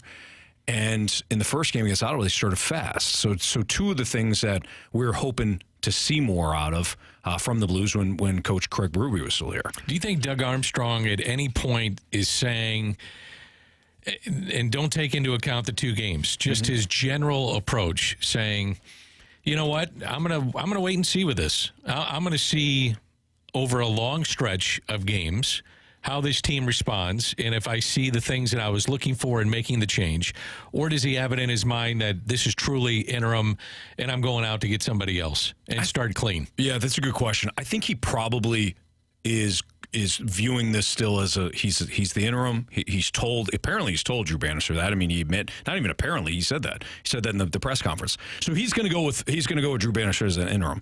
If you have your guy and you know who it's going to be, I don't know who it is, but if you do, then maybe you still stay on that path. But here's the other question as I answer your question with a question. Yeah. What does Drew Bannister have to do, do you think, in Army's eyes? Forget us. Like, we're just going to say win games. But in Army's eyes, what do you think Bannister has to do to remove the interim tag? In no particular order. Win a cup. Yeah. Win games, win a cup. Yeah, you'll stay if you do that. I would say get the most out of Kyrou. Mm-hmm. Paying him a lot of money. Going to be here a long time. How do we ignite him and get the best out of him? I would look as, and this is no particular order, can I get my power play going? Does he see something with combinations? Is there something that he can do to generate more offense on the power play? And I would say faster starts. You mentioned it. The Blues, when they do fall behind, they don't come back. I want to see fast starts with the team. And if they get faster starts, there's something there that he's getting them going earlier in the games, and that's clicking. Those are like 3 things right off the top of my mind that I would look for in him, at least trying to get things done differently initially and see if it carries over with some consistency. Yeah, I think that's a key word too, right? Like, yeah, because at some point you have got to show some consistency. We can have the expectations be that this is probably a fringe playoff team, one that could go either way. That's what they were coming into the year. That's what they were under Chief. Can you develop consistency? And it's not just the new coach bump for 5 to 10 games.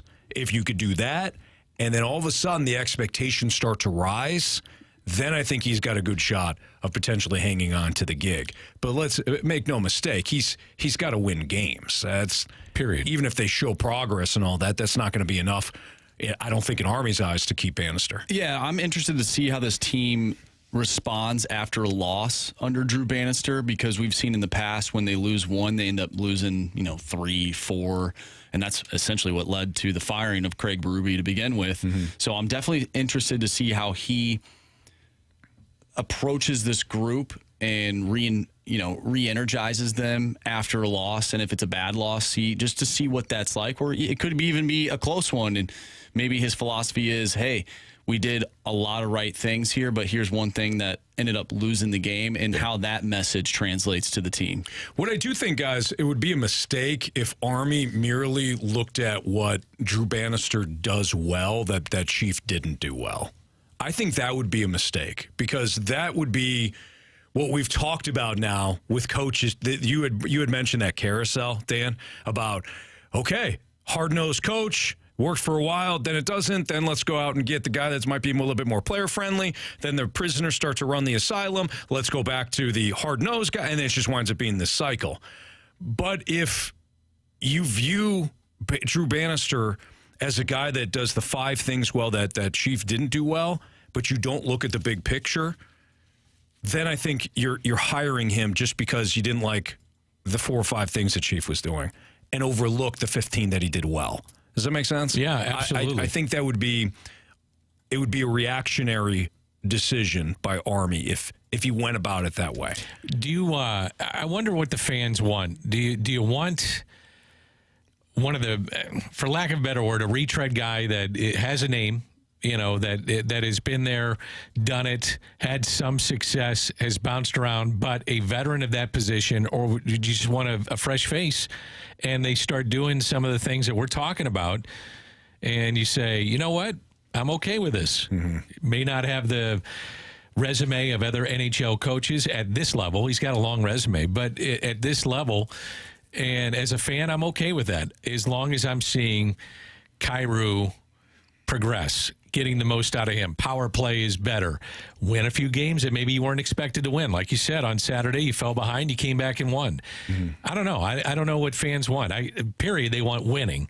Yeah. But if we're talking about things that you need to look at as a fan, and you follow this game and you follow this team closely, does it matter who's behind the bench as long as you're seeing those things that you want accomplished? Now, I'll answer that just point blank. Mm-hmm. And it's not a cop out. It's I don't care who it is. Yeah. As long as they're winning. And I don't know about you guys, but I want to see. This goes for the Blues, the Cardinals, any team that I'm following or that I'm rooting for. I want to see that team be elite at something. I realize that there's a lot of parity in the NHL. There's a lot of parity in the NFL. Baseball, not as much until the World Series, because you could do different World Series winners. But I realize you're not going to win every year. But when you go into a game, are you forcing your opponent to deal with one aspect that you have? Do you have the personnel, though, to be elite in any one said category? No, which, in my opinion, no. And that I think goes to the front office then. I mean, you can make an argument that goaltending is up there at the top of the league. Sure. And you can win with that if you just get in, right? We've seen that happen we saw it happen a few years ago. That's a dirty statement. I'm sorry. I'm thinking of a different team. Yeah. But I think in terms of what you asked, Dan, if Drew Bannister proves that he can coach this team and they can make it to the playoffs, I would be okay as a fan to let him go again, see if they can replicate what he did this season. And if he doesn't, well, all of the coaches that get fired every single year, they're still going to be there unless there's that one coach out there that you absolutely need to get. Right. Why not just run it back if this team does make the playoffs, give him a 1-year deal, another prove-it deal, see if he can do it again, and then you go from there, because this team is still going to be in that retool area, in my opinion, based on the contract situations. And because of that, sometimes you get a coach that's the stopgap, kind of like what you're saying. Yeah. Keeps you hovering where you're, close to a playoff team. Maybe you're seeing some of the younger guys develop. Again, he's had 11 of these guys he coached at the AHL. They start making steps like a Jake Neighbors did and has done. He's getting better and better and better. And when he starts to get to that level of consistency every single night, and he's a top line or a second line guy, you add in a sprinkle in a few of the free agents maybe, or others step up. And then under Bannister, it starts to, all of a sudden level off a little bit. That's when you go out and strike and get your big name coach. We got a text from the 314. If we're winning, I wouldn't care if Stalter was on the bench coaching. I appreciate that text. I'll take that as a compliment, not as a slight. I mean, you do have the clear at camp. I've got coming soon, the clear at camp. That the boys will have that thing cleared, because that's all I'm going to be shouting from the bench. Yep. Also, in my defense, we haven't seen me coach at that level. What do you think you got in the tank there? A lot. You're ready. What kind of coach would you be? You'd be screaming at guys? That. Yeah. I'd probably be... hey, don't do anything I wouldn't do. Yeah, that could be one. Honestly, I'd probably use football terminology. so I might confuse the boys for a little while, but it'd be the way that I would be viewing the game. So what's the soccer coach that Ted Lasso? Yeah, you're Lasso. Ted, I'd basically be Ted Lasso. Yeah. Yeah. I'd be Ted Lasso. Yeah, the I'd be spin-off show.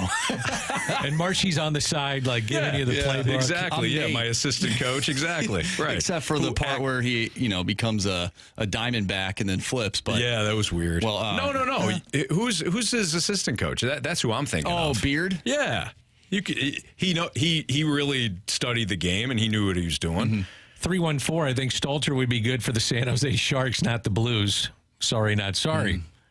Well, the Sharks are playing good hockey. Sharks could use it, though, Playing better hockey. I think the bottom line is our text line, at least these two people, feel as though that I could have one of the 30 jobs in the NHL. I mean, that says a lot. Certainly. Take that paycheck and run. Yes, sir. You'd be fine with that. You wouldn't be doing an afternoon drive. Who the hell is this guy? He's got no man. Anthony wouldn't mind being like a Matt Rule, a Josh McDaniels. Oh, yeah. CEO type. Just build it up. Yeah. I mean, they're getting paid to do nothing right now. Certainly. Yeah. It works. All his resume says, fire up chips. That's it. That's all it says. I don't know what that is. Hey, a lot of good athletes came from that school. Darn right. Marsh, Eric Fisher, Thunder Dan Marley. Mm-hmm. Actually, one of them just graduated over the weekend. Who? Antonio Brown. Oh, did he? Yeah. From Central? He graduated. Good for him. That's great. Mm-hmm. Was he wearing the old maroon and gold or no? Didn't see it. Yeah, Didn't see it? Okay. No. That's good. He went back to school. That's nice. All right. It's the Fast Lane on 101 ESPN. Let's do what's trending next.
101 ESPN Sports Center. I'm Andrew Marsh. It's time for a Sports Center update driven by Johnny Londoff Chevrolet and Johnny Londoff Autoplex. We just got talking about the Blues, and they beat the Stars over the weekend in overtime. 4-3 was the final. Jordan Kyrou with 1 goal, 2 assists. He had 9 shots on goal. Colton Parayko, that's Dan's guy, with the game winner in overtime. And the Blues have won 2 straight games. They'll take on the Tampa Bay Lightning tomorrow. Pregame starts at 5. Puck drop is at 6. And you can catch all the action right here on 101 ESPN. Tonight on the station, we'll have Monday Night Football as the Seattle Seahawks host the Philadelphia Eagles. Pregame starts at 6:30. Coming up next is What's Trending. I'm Andrew Marsh, and the Sports Center update is driven by Johnny Londoff. Find new roads and shop 24/7 at londoff.com and londoffautoplex.com. Are you kidding me?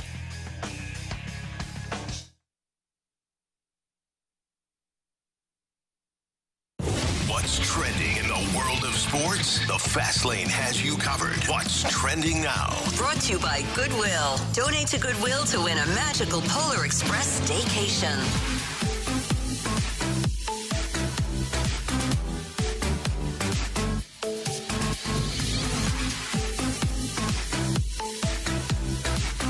Welcome back to the Fast Lane here on 101 ESPN. We have Anthony Stalter. Danny Mack is with us today, and I'm Andrew Marsh. It's time for What's Trending. Gentlemen, St. Louis City SC, their regular season and their playoff hopes, obviously that has gone by the wayside over the past few months, but they will be back in action for the CONCACAF Champions Cup, and in round 1 they will be taking on Houston on the 20th of February. It will be at City Park, and then the 27th they will play in Houston. Thoughts on City SC getting back in action here soon? Looking forward to seeing it. Yeah. Yeah, that is a long season. I mean, they fired right back up, and then you'll be in league play, and away you go. Yep. Looking forward to watching them play again. I don't know anything about the offseason additions and stuff that they made, including the trade. I don't know enough about the leagues and whether or not they're adding players that fit their system and all that, but I enjoyed watching them play last season, so looking forward to the tournament. Guys, Jaden Daniels, who won the Heisman this year, is heading to the NFL draft, and he will skip the upcoming bowl game. What do you think about Jaden Daniels skipping out on his teammates? I know Jamie wouldn't be too happy about it. Well, yeah. Jamie doesn't like players skipping bowl games and not fulfilling the commitment. I had told him, Dan, my take on it is that you're also overlooking the fact that they play, for example, like Marvin Harrison Jr., if he decides to play if he's out for Ohio State, it's like, oh, he's not playing in the bowl game. He's ditching the commitment. You're also overlooking the fact that he played 16 or like 26 games for Ohio State. Those count too. He's not ditching them for, the draft. He's ditching them. He's not ditching them, period. He's choosing to go to the NFL draft and prepare for the next stage of life. See, I see both sides. I mean, I wish these players played in the bowl games. Mm-hmm. Watching again this weekend, we were talking about it earlier, it's amazing how many kids have entered the transfer portal in some of the lesser teams.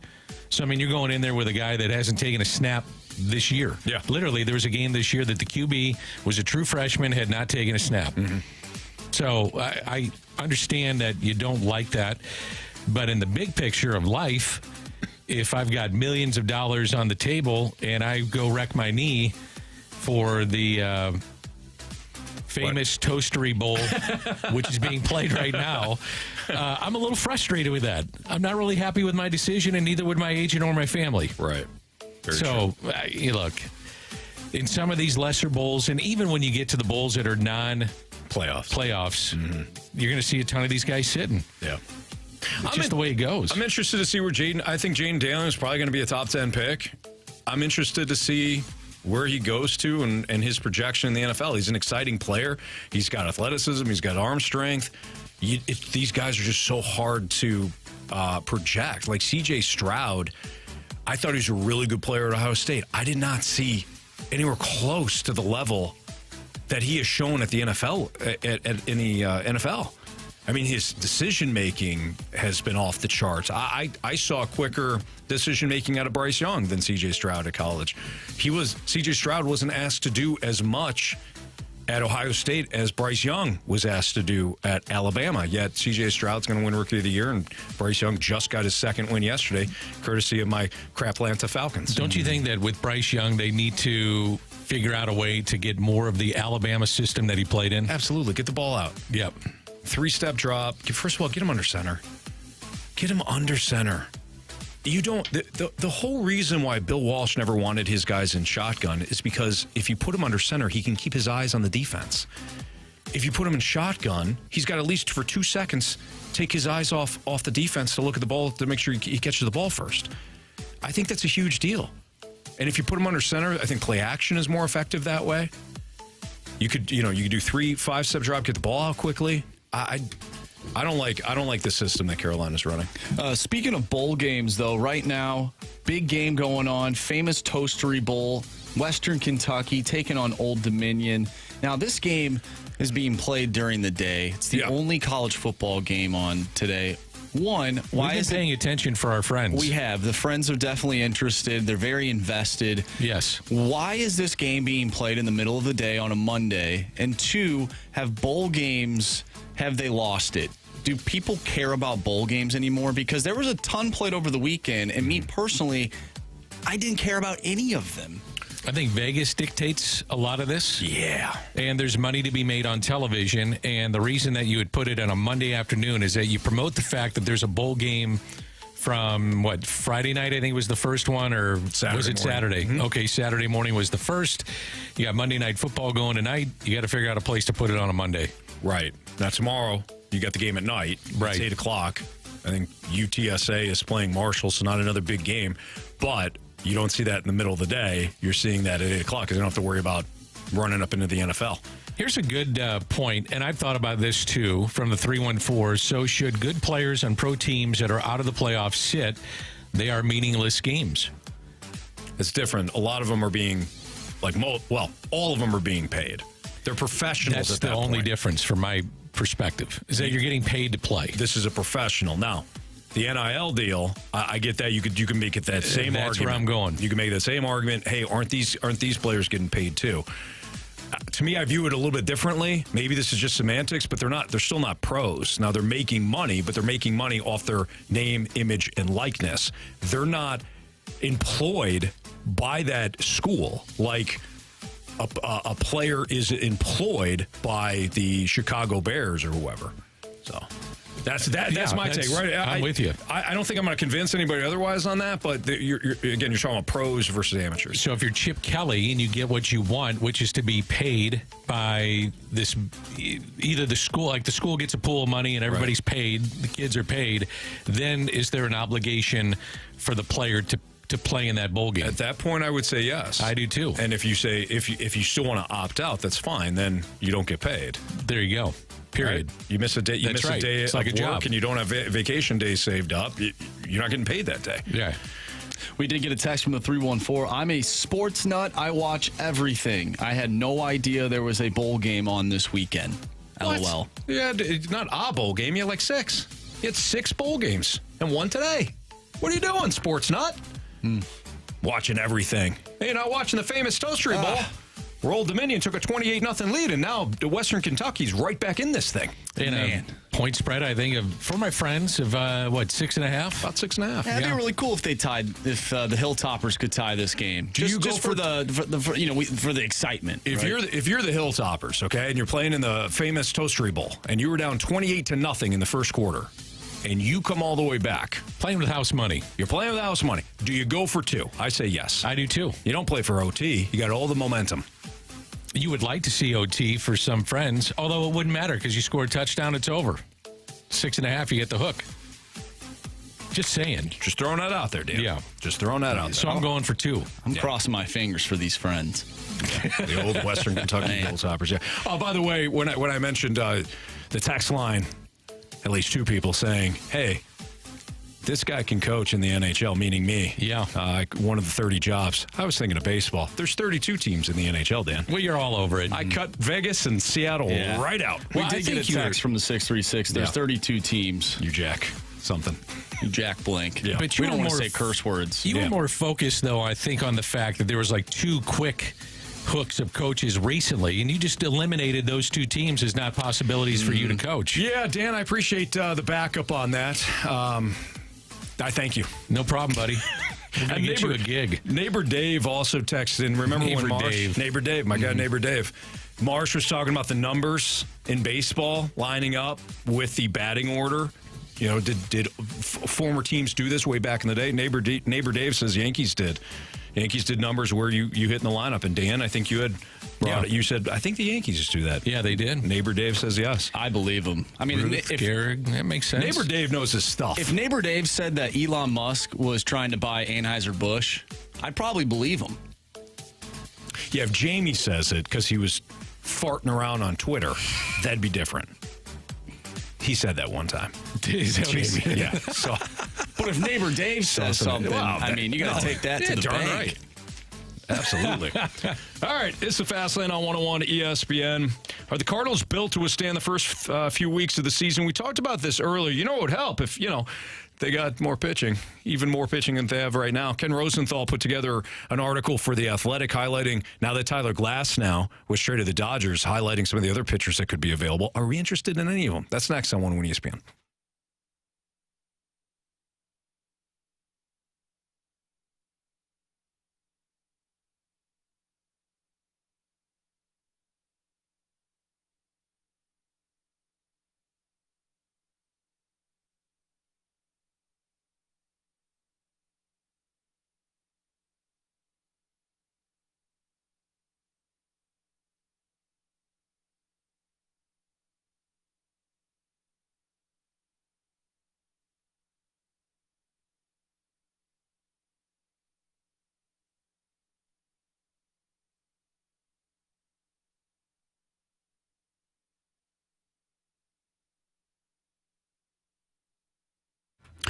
Anthony Stalter back with my guy, Stewie. Stewie, I saw something today. The rates go up. What do we need to know here? Anthony, they went up just a little bit. First there's talk that the Federal Reserve is not raising rates, and they said they can even cut it 3 times next year. Then there's conversation by other Federal Reserve members. Maybe they're not going to cut it. Caused a little bit of an uptick in interest rates. But, we rolled out that 5.99% good to the end of January. We're going to stick with it. So if you have an FHA loan or you have a VA loan, we can take you from FHA to FHA or VA to VA. No appraisal required. Income doesn't matter. We're going to give you 5.99%. APR is 6.6. And the APR is because of the PMI you pay. There's no closing costs if the loan amount is over $200,000. Zero, you get the bigger loan. So grab that 5.99%. It's going to be savings for you right away. Rates go down later. Don't worry. We'll refinance you again. There's no waiting period. Make it happen. Take the opportunity now and make your holiday super special. But you got to call. You got to call Stewie. If you're listening to it, you don't necessarily understand some of the process that's involved. Don't worry. Stewie's got you covered on this. He's fantastic. He's going to help you save a lot of money. And if you look at such a situation, you do it now. Maybe the rates go down a little bit. Stewie will take care of you. He's got these programs for a reason, but you got to give him a call or text him at 314-324-4440. Call or text day, night. Stewie's got you covered on that. Stewie, happy holidays. Thank you. Happy holidays. NMLS number 226715.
Rosenthal of The Athletic put together an article over the weekend that highlighted some of the pitchers that could be available via trade now that Tyler Glasnow is a Dodger. So he gets traded from the Rays to the Dodgers.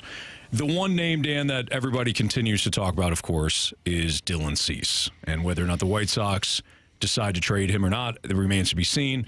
But there's some other names that Ken Rosenthal included in his article that I found interesting, including Jesus Luzardo of the Marlins. He was acquired by Miami from the Dodgers a couple of years ago in one of their bigger trades. I can't remember who was the Marlin that went over to the Dodgers. But Luzardo was kind of a bigger piece, had a rough first stint with Miami, but then showed a lot of promise.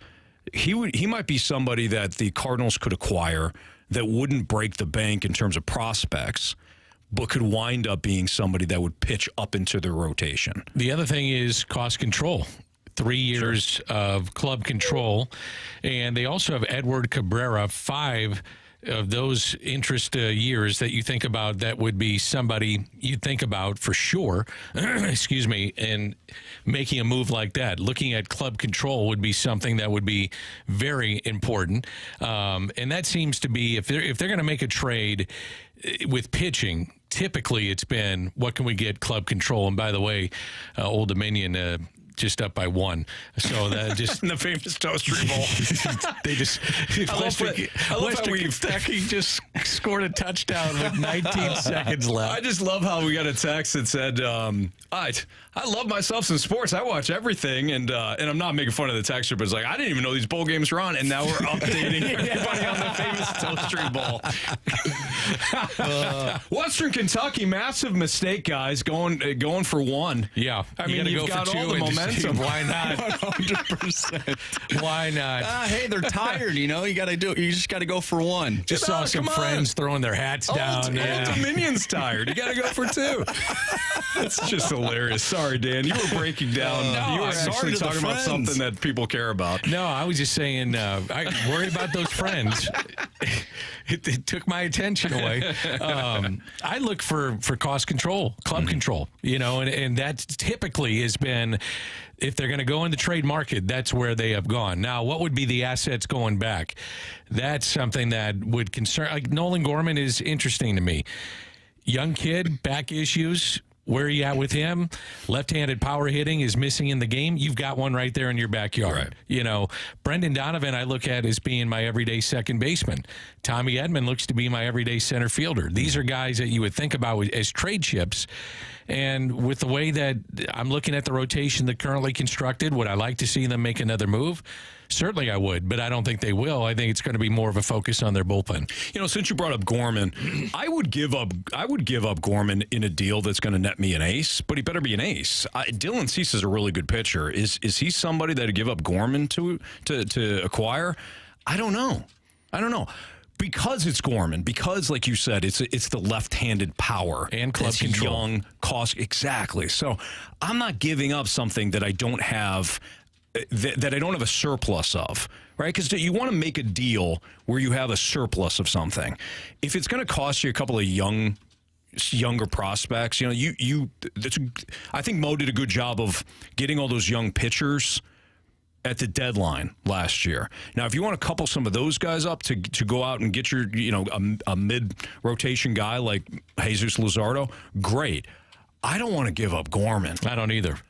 Not with the fact that left-handed power hitting is just not found right now in the game. There's some, but not a lot. Yeah. And he's getting better and better. I think that when you watch him progress, like I would expect him to take another step forward. He should be a 25 to 30 home run guy, barring injury. Let's say he hits or plays, DHs, whatever the case may be, in 135 games this year, which might be low. You know, you're going to get if he's not playing second base, he's certainly going to DH against right-handers. Sure. And primarily your pitching in baseball is right-handed guys. So he's going to get plenty of at-bats. You're talking 450, if not 500. Right. 25 to 30 home runs shouldn't be out of the question whatsoever. I completely agree with you, Dan. And even if he was a right-handed bat, that projects to have some power. I would like to think that you could find some young right-handed power somewhere in your organization that you can develop. But a young lefty that has already shown that he's got that potential of 25 to 30, again, unless it's a bona fide ace, I'm not giving Gorman up. How about just thinking ahead on this? Mo typically targets one or two players for extensions to keep guys. I mean, he did it with Colton Wong, Alan Craig, Matt Carpenter. List goes on and on. DeYoung's another one. Spring training has been a time that he gets that done. I wonder, outside of Paul Goldschmidt, which I think will get done because I think Paul wants to retire a Cardinal and finish his career here in St. Louis. He loves living here in town. I wonder if one of those young guys is on the docket. You know, what is Jordan Walker worth if he hit the open market right now, which he's not, obviously. But a young guy like that, and you're seeing some guys or some teams are locking these players up early and buying out arbitration years. Would the Cardinals want to dip their toes into that water? And Nolan Gorman being another one, maybe. Yeah. By the way, for the Friends, Jalen Hurts, who was questionable to play tonight, is playing. I thought he would. I mean, illness. Apparently, it was bad. It was bad enough where he said that if the game, either he or a report had that stated that the Eagles played yesterday, Jalen Hurts would not have played. That's how sick he was. But he's going to play tonight, so I think that's great. Geno Smith still unofficial for him, but the report earlier in the day was that Geno Smith unlikely to play tonight for the Seahawks. We've got that game for you right here on 101 ESPN. Pregame starting at 6:30. How about we do a Sports Six Pack next? We got 314-399-9646 to the Air Comfort Service text line. So you get a question for us, send it in. Sports Six Pack next.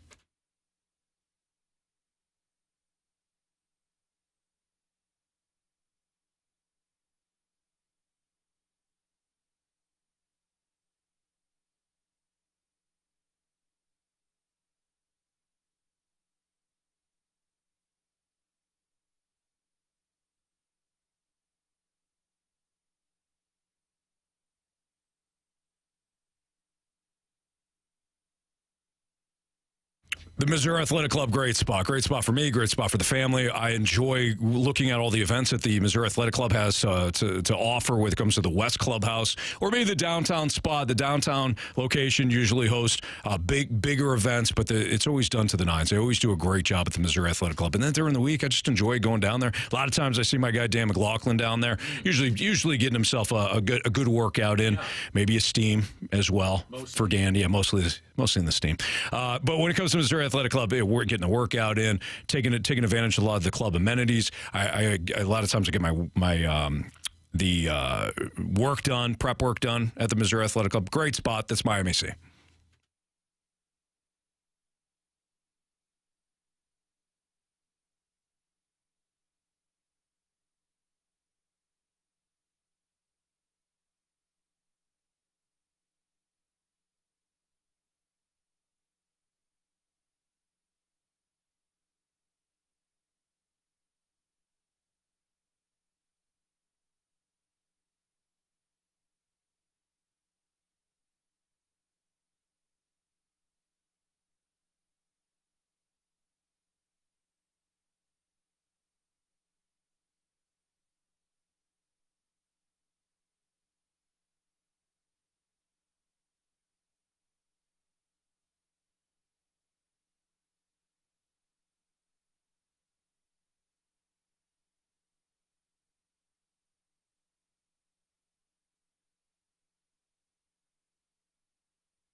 time for the Fast Lane to answer your sports questions. I want to ask you a bunch of questions, and I want to have them answered immediately. Asking me all these weird questions. Answer the question. Answer the question. Answer me! The Sports Six-Pack is now.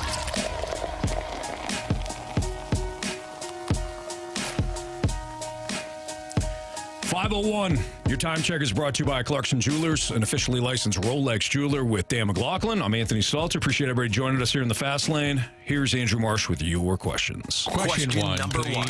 Oh, you got to wait till Dan does it. Oh, my bad. That's all right. We're moving on. What are you doing? Let's redo this now. Let's redo this, Dan. Question one, please. Question number one. There we go. From the 217, who do you wish would sponsor a bowl just for what you can name the game? So, like, if you could pick the sponsor, what would the name of the bowl game be called? Stalter Bowl. The Stalter Bowl. You like that? Yeah, sure. Yeah, Stalter Bowl. Yeah. And then you go out and get your sponsors and say Stalter Bowl presented by 101 ESPN. It's not bad, Dan. It's not bad at all. I'm just marketing here. They're probably thinking they probably want something funny, I would imagine, right? You'd have to think about that. That's a tough one off the spot. Yeah, I don't know. I don't know what would... I mean, they've got some funny bowls. They got like a Pop-Tart bowl. What is the one that we were watching? The Toastery Bowl. Famous Toastery Bowl. Some of the stuff I don't know what they are. Yeah, I don't either, which is not good. We just got one that's... probably inappropriate. Oh, absolutely. Question two, please. I'll just say what the sponsor would be. Planters. Okay. So we're talking about some peanuts. Yes. Got it. Somewhere around along those lines. So Fast Lane Bowl. I don't think we have enough Do-Re-Mi to sponsor a bowl, but that would be good. I'm getting crushed right now for jumping the gun on that first question. Oh, sure. Yeah. Well, these listeners are keeping me accountable. Yeah, they are. They absolutely are. Yeah, but you've had a lot of different guests in here. Is Jamie's been on the road, so you know. Don't let him off the hook, Dan. No, I'm letting him off the hook. You know, I'm in and out of the show here and there. I'll be with you a lot this week, Yes, though. you will. Looking forward to that. You know what? I'll be better tomorrow. I'll be better this next question. I think you're great. Question two, please. Question number two. From the 636, what sport do you least like to watch? Oh, boy. You're gonna make some people upset here. Exactly. How about I haven't really watched it so far yet, except just a little bit. Pickleball would be maybe, even though people love it and they love to play it, I watched it for a little bit and I was not enamored with it. See, I love, I bet you would say something like golf. I love watching golf. I know a lot of people that don't like golf. I like playing it. I don't know if I like playing it. I don't necessarily like tuning in for it. I was watching the PNC Championship this weekend, which is like father-son, father-daughter, that kind of thing, or Annika Sorenstam with her young son. I loved it. I thought it was great. I mean, I'll watch anything golf. I'll watch the Euros play. I'll give me whatever you got. Yeah. Well, I'll say bowling. Not fun. I don't think bowling's fun enough for me to watch. I'm that guy. Remember? What's his name? Who do you think you are? That's Pete Weber. You never seen that? No. In bowling? Oh, it's great. You've never seen that? I don't watch it. That's what I'm saying. I don't like to watch bowling. Do you like to watch the cornhole championships whenever they're on ESPN? Absolutely. Those guys are good. They don't miss. They don't. I mean, at that level, if you're playing at that level, you're playing for a championship. You can't miss. They don't miss. I'm just telling you. I watched that too. I believe it. Question number three. I just did it again. This is unbelievable. Here's your bowl, the Marshy Let's Be Better Bowl. Wow. Come on, man. What are we doing? Dan, please do that again. Question three, please. Question number three. There's just so much unbelievable inconsistency from this side of the room right now. A lot of you're watching the Blues. Oh, come on now. They've been inconsistent. They've been inconsistent. I know. Question 3, please. Okay. So we just talked about what sport you don't like. What unorthodox sport do you like watching if it does come on television? Australian rules football. Okay. Wow. Dan, you had that right off the jump. I used to watch that as a kid. ESPN was filling programming, so they'd have that on all the time. Mm-hmm. I'd watch that and have no idea what was going on. Just guys mashing into each other with no pads. I was like, this is kind of cool. I like it. Yeah, I'd watch that. I don't have one. I hate to say that, but I don't. What about darts? Nah. No? You know, during the pandemic, was rugby on during the pandemic? It may have been. It was one of the sports that came back. There was a sport that came back, and I don't know if it was rugby. It was something. It was overseas. It was during the pandemic, and somebody started showing it a little bit later on at night. And because I was so sports starved, I did tune into it. What about rowing? No idea what was going. No, I don't think I actually can do rowing. Curling is really fun to watch during the Olympics. Yeah, it can be. It may have been like Aussie rugby or something like that I was tuned into. Curling's kind of interesting when they bring out the broom. Mm-hmm. Oh yeah, and they start brushing the ice and sliding along. Yep. Yeah, I kind of like that. All right. Question 4, please. Question number 4. From the 314, is it time for Mike Tomlin to be done in Pittsburgh and for him to become the new Patriots head coach? Wow. Let's ask this question. Who becomes the Patriots head coach? And where does Belichick go? San Diego?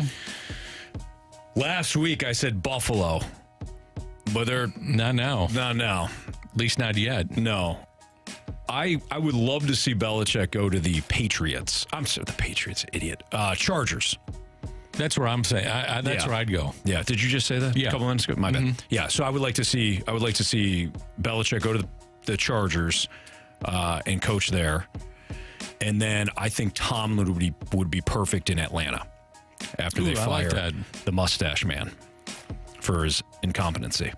You do not like him. Not one bit. Arthur Smith, you are out. I don't know what's the like. 20 and 28. 5 Bijan games. getting 8 carries. Yeah, Bijan 7 carries. Or is it 7? I think it was 7.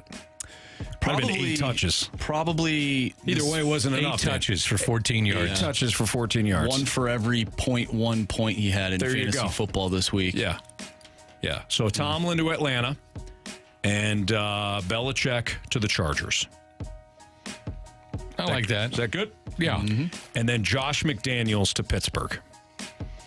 Wasn't so all Steelers fans that complain about Tomlin has really something to complain about now. I don't think he gets another head coaching job, though. And I like the Steelers, Marsh. I respect the hell out of them. But what I heard over the weekend with these Steelers fans complaining about Tomlin, I think they should. Actually, you know what? I take that back.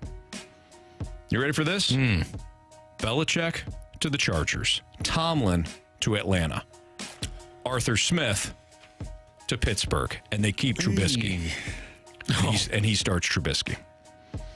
Now talk to me about Tomlin. Didn't Mark Bulger do like toboggan racing or something? Or Did he? I don't know. Like Herschel Walker was part of that? Or Really? Yeah, that was one of the sports I'd watch. I like it when, don't they call it toboggan? Yeah.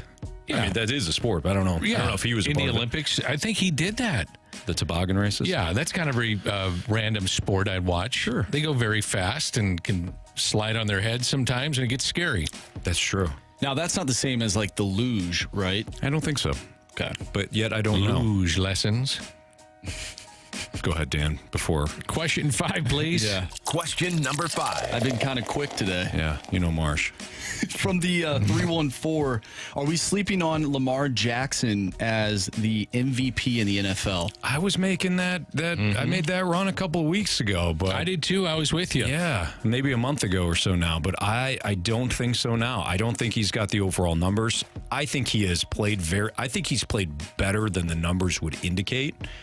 But if you're talking about MVP and you're talking about the statistics, I don't think that he's got the counting stats to win MVP. Not over Christian McCaffrey, not over Tyreek. if Tyreek Hill comes back this now, week. Does Tyreek, if he gets to 2,000, he's the MVP. He's got to be the MVP. He may. I thought he was going to be. I thought he should be the MVP before he got hurt. I agree. And then when he got hurt, and you saw that offense. Now, granted, they looked better yesterday, but it was against the New York Football Jets. I thought that offense took a massive hit last against the Titans. They look completely different. So it goes then to the argument of an MVP, most valuable to the team, or most valuable in the league. Oh, you know what I'm saying? I mean, I guess you'd have to say team, because without him, they were different. Now the Jets game this weekend was a joke. 30-0 or whatever it was without Tyreek. Wasn't even that close. And so I don't include that game, but the game that he goes out in against Tennessee on Monday night, they don't look the same. No. At all. Not so he's valuable to his team. Now, every team in the league would love him. Remember I said to you a few weeks ago, guys, I said, how could Kansas City let him go? Yes. I know that they had cap issues. I get it. I got to find a way to keep him, man. I don't know how to do it, but I'd do it. Everybody that was saying last year that the Chiefs were going to pay for not figuring out how to keep Tyreek Hill, it took a year. But now all of that you're seeing. Yeah. Like they won a Super Bowl without him, which kind of went to the point that I often make is like you can have the top end wide receiver if you have everything else, but have everything else first. But everybody that was making that claim last year are now being proven right.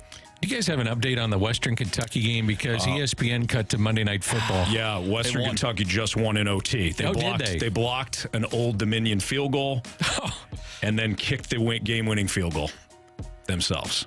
Old Dominion had it first and goal, got stuffed 3 times, was going to go for it on 4th and goal. False start penalty, backed them up. They sent the field goal unit out.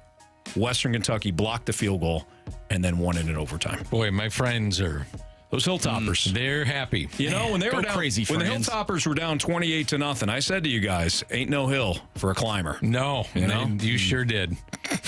Was Bailey Zappi playing for them? I think so. What a comeback! I think he went back to school. Yeah.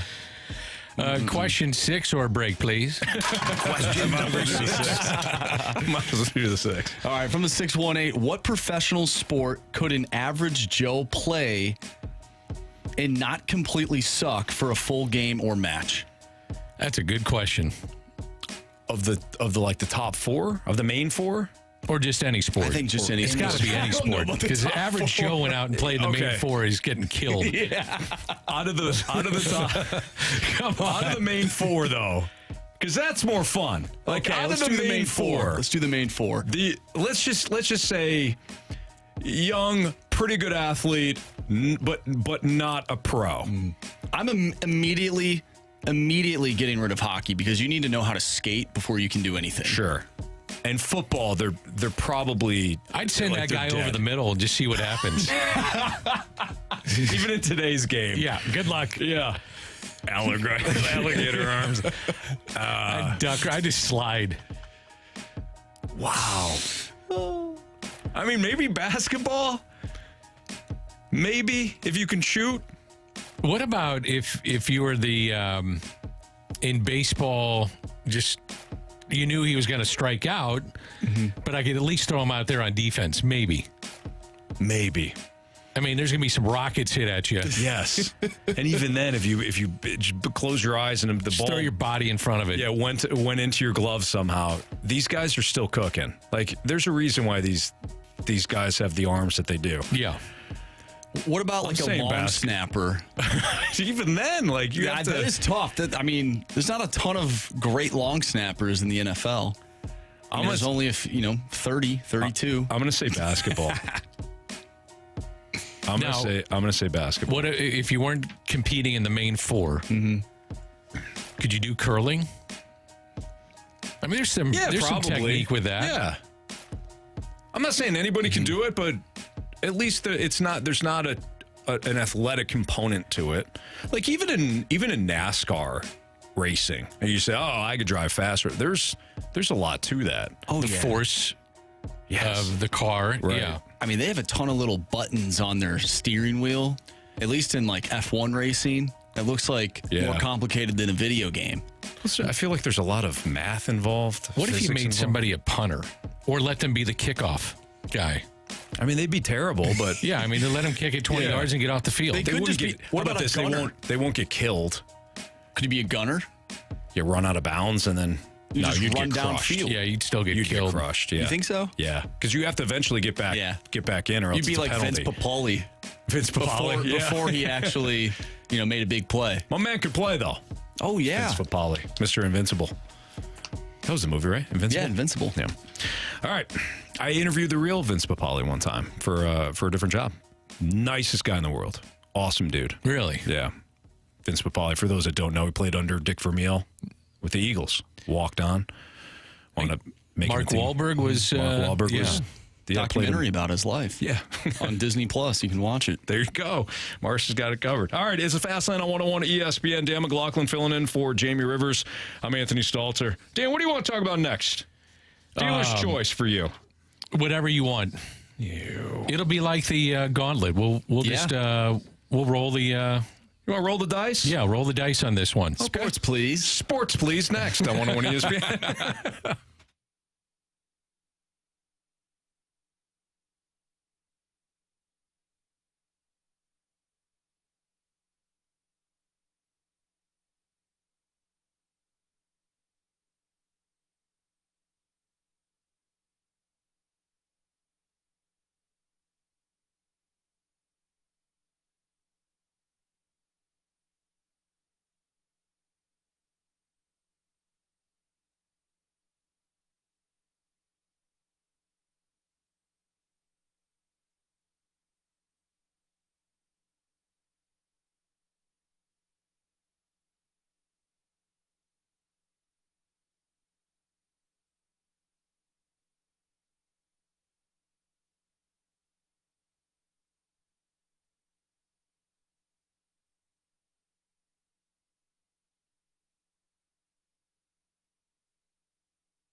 It's a Fast Lane on 101 ESPN. Dan McLaughlin, Andrew Marsh, Anthony Stalter. We do have Monday Night Football tonight. Seahawks versus Eagles. Pregame starting at 6:30, so we'll have an instant replay show for you from 6 to 6:30, and then pregame for Seahawks and Eagles. And the big news tonight is going to be the health status of Geno Smith, because as Marsh noted, and did you have the report? You saw a report that Jalen Hurts will play, Marsh? I'm sure.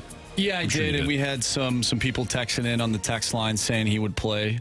Shout out to Swan. He's always sending us stuff on Twitter as well. So way to go, Swan. We appreciate our listeners keeping us up to date. Swan sends us some good stuff on Twitter. He does. Yeah. You know what I'm looking forward to tonight? What's that? Not many people say I want to watch an offensive tackle, but I'm looking forward to seeing Jason Peters. He's been great. He's in his 20th season, Anthony and Marshy. 20 years of playing in the NFL as an offensive lineman, a former tight end, a guy that quit 2 years in high school. Did he? He did. The coach got on him. He said, he basically called his bluff and said, no, I will quit.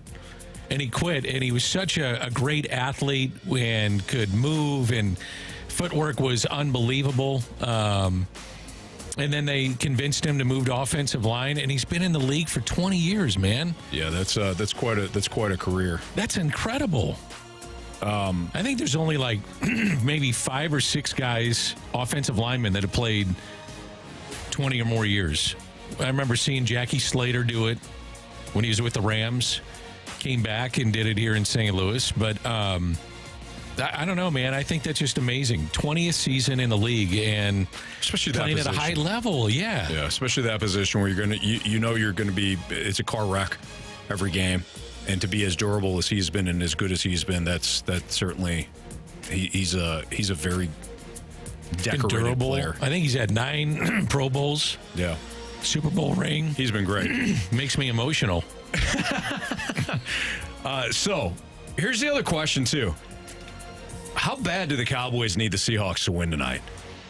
You look at this. You guys brought this up earlier about Dallas. Dallas 7-0 at home this year. They're 3-4 on the road. They've looked like a completely different team on the road. They got the doors blown off them by the 49ers on the road, and then yesterday, not competitive at all against the Bills. Now, I did say last week, and I'm not judging the Cowboys too harshly there, but we were doing our picks last week, and I did say I think this is a tough spot for Dallas. They're coming off the emotional win against the Eagles. Primetime spot. Now they're traveling to Buffalo. The Bills are on an upswing. They got away with one in Kansas City 2 weeks ago, but they starting to play better. New play caller, Joe Brady. So they look good. I thought that was a tough spot for Dallas. Yeah. But you guys ultimately, you guys nailed it. They're 3-4 on the road this year.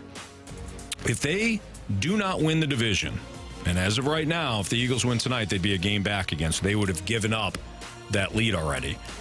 They would have to start on the road and likely play all of their playoff games on the road. And they're averaging a huge game for Dallas tonight too. What, 40 at home? I think just around 40 points a game. I mean, they're big blowouts. It makes sense. So now, part of that may be the schedule. It seems like they've played lesser teams at home. They played the Jets, the Patriots, the Rams, the Commanders, the Seahawks, the Eagles. So it's a lesser schedule. Yeah.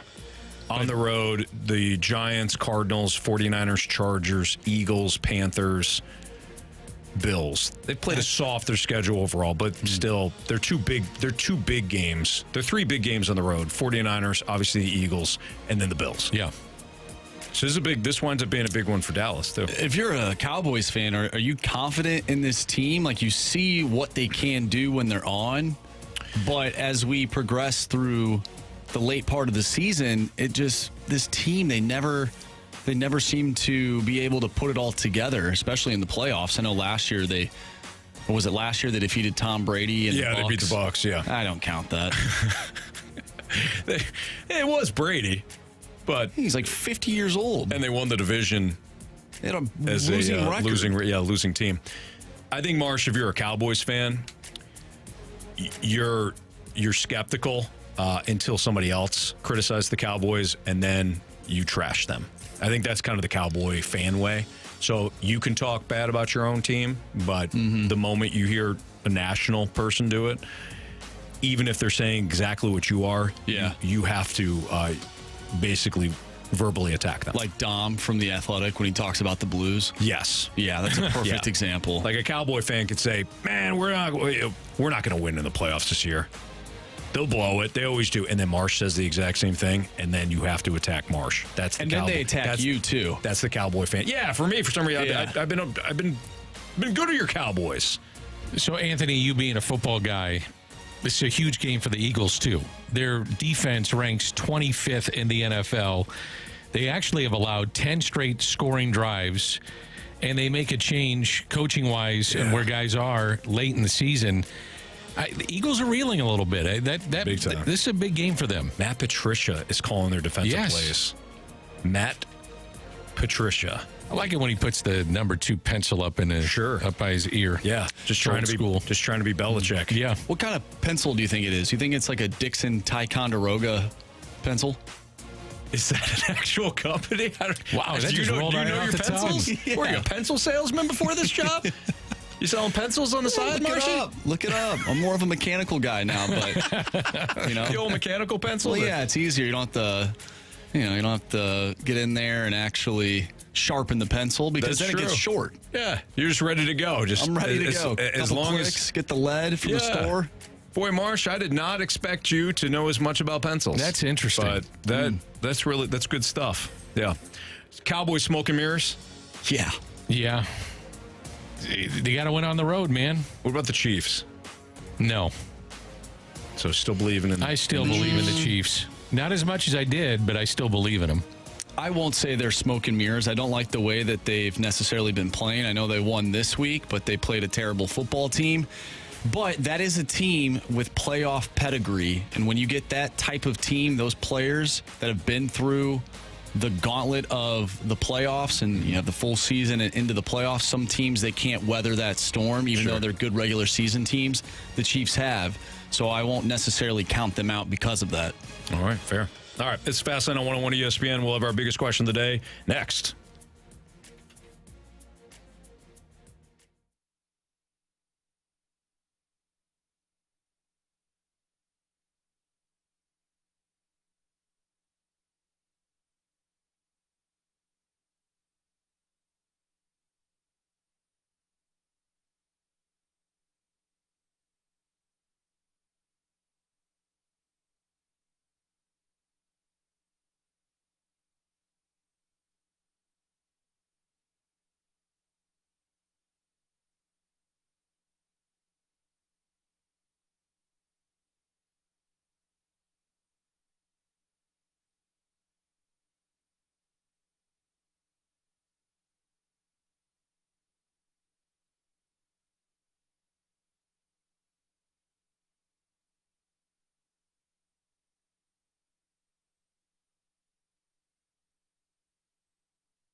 101 ESPN Sports Center. I'm Andrew Marsh. It's time for a Sports Center update brought to you by Saliga Heating and Cooling. The Blues will be back in action tomorrow, taking on the Tampa Bay Lightning, looking for their third straight win under new interim head coach Drew Bannister. They defeated the Stars over the weekend in overtime by a final score of 4-3. So the Blues will be in Tampa Bay taking on the Lightning. Pre-game starts at 5. Puck drop is at 6. You can catch all the action right here on 101 ESPN. Tonight on 101 ESPN, we have Monday Night Football as the Seattle Seahawks will go up against the Philadelphia Eagles. Jalen Hurts is playing tonight. He was questionable heading into tonight's game. He will be in tonight. Pre-game starts at 6:30. We have our biggest question of the day coming up next. Also, if you missed anything from today's show, make sure you go to 101ESPN.com or check out the free 101 mobile app. It's all brought to you by Dobbs Tire and Auto Centers. I'm Andrew Marsh, and this Sports Center update is brought to you by Saliga Heating and Cooling, an independent American standard heating and air conditioning dealer.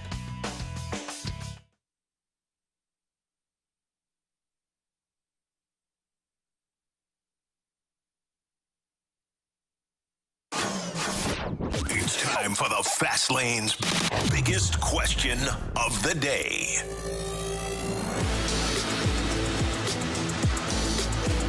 It's the Fast Lane on 101 ESPN with Dan McLaughlin. I'm Anthony Stalter. Andrew Marsh with the biggest question of the day. All right, guys, we have an interesting one that came into the Air Comfort Service text line. This one comes from the 314. Am I overthinking the fact that there are no giveaways for Nolan Arenado and Paul Goldschmidt? And Arenado isn't at the winter warm-up. My stomach gets upset every time I think about it being a sign that if the Cards start off like they did last year, they could both be gone at the deadline, especially if they don't get Goldschmidt signed before the season. No, I don't think that that's of concern, at least from my perspective. Yeah. There's been years before where your superstars aren't really highlighted with some of the things that are going on. And I would imagine as the season goes forward, traditionally they add some different nights or different bobbleheads, things of that nature, theme nights, that kind of thing.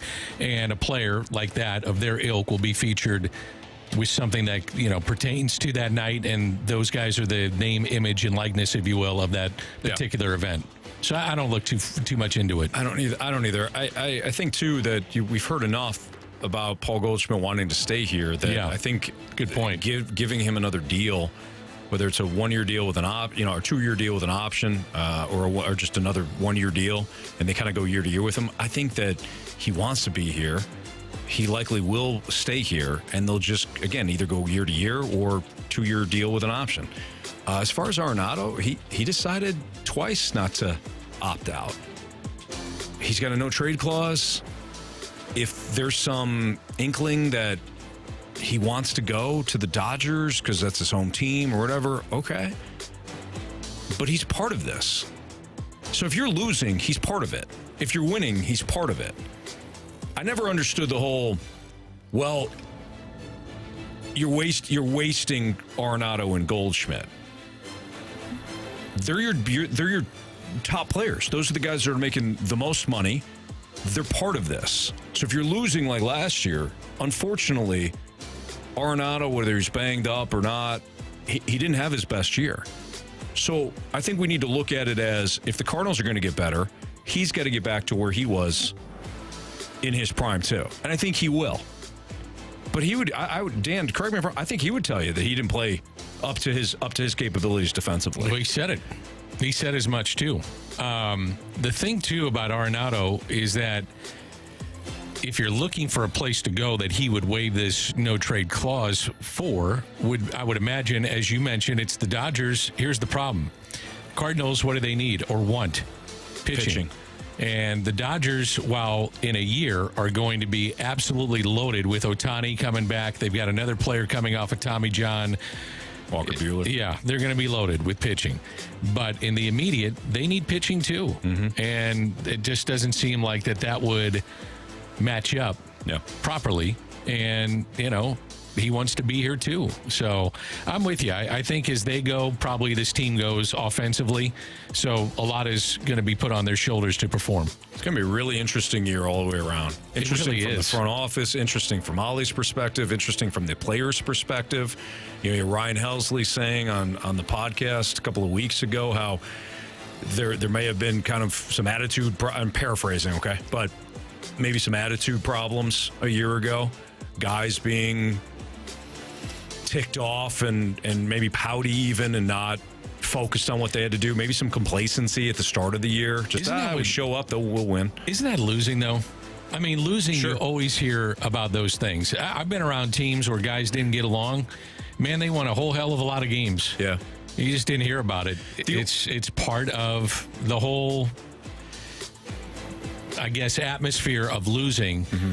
That when that permeates, you start hearing some of the negative things that come out. Dan, to your point, the only time I've heard of a team that was in a good mood after losing consistently is when BT talked about playing for the Royals and how shocking that was, where they would lose a game and they'd go into the clubhouse and he'd be ticked off and the music would be blaring and the guys, would be talking about where they were going out that night.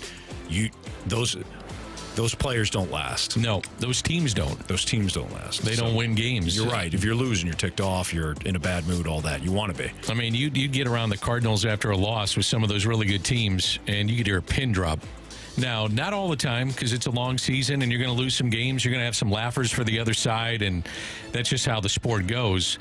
But when things start going south, and they go south in an ugly way, and guys are laughing it up or the music's playing and there's really no accountability, that's when you got problems. Absolutely. Big time. I watched a documentary once, and there was a gentleman in that documentary that said losing is a disease. He actually said it multiple times. Did he? Yeah. Yeah. And that's really stuck with me throughout my entire life. That would be the natural, would it not? Yeah, Dan, you might be onto something. Okay. Well, it's a documentary that Marsh watched. Yeah. I saw another one where there was a race car driver. Was a race car driver. Was it Ricky Bobby? His entire life. I can't remember what his name was, but he said, if you ain't first, you're last. Oh, and that was something, it was actually his father, I think. It's a hell of a documentary. Yeah. But then, as it turns out, the father was high on peyote.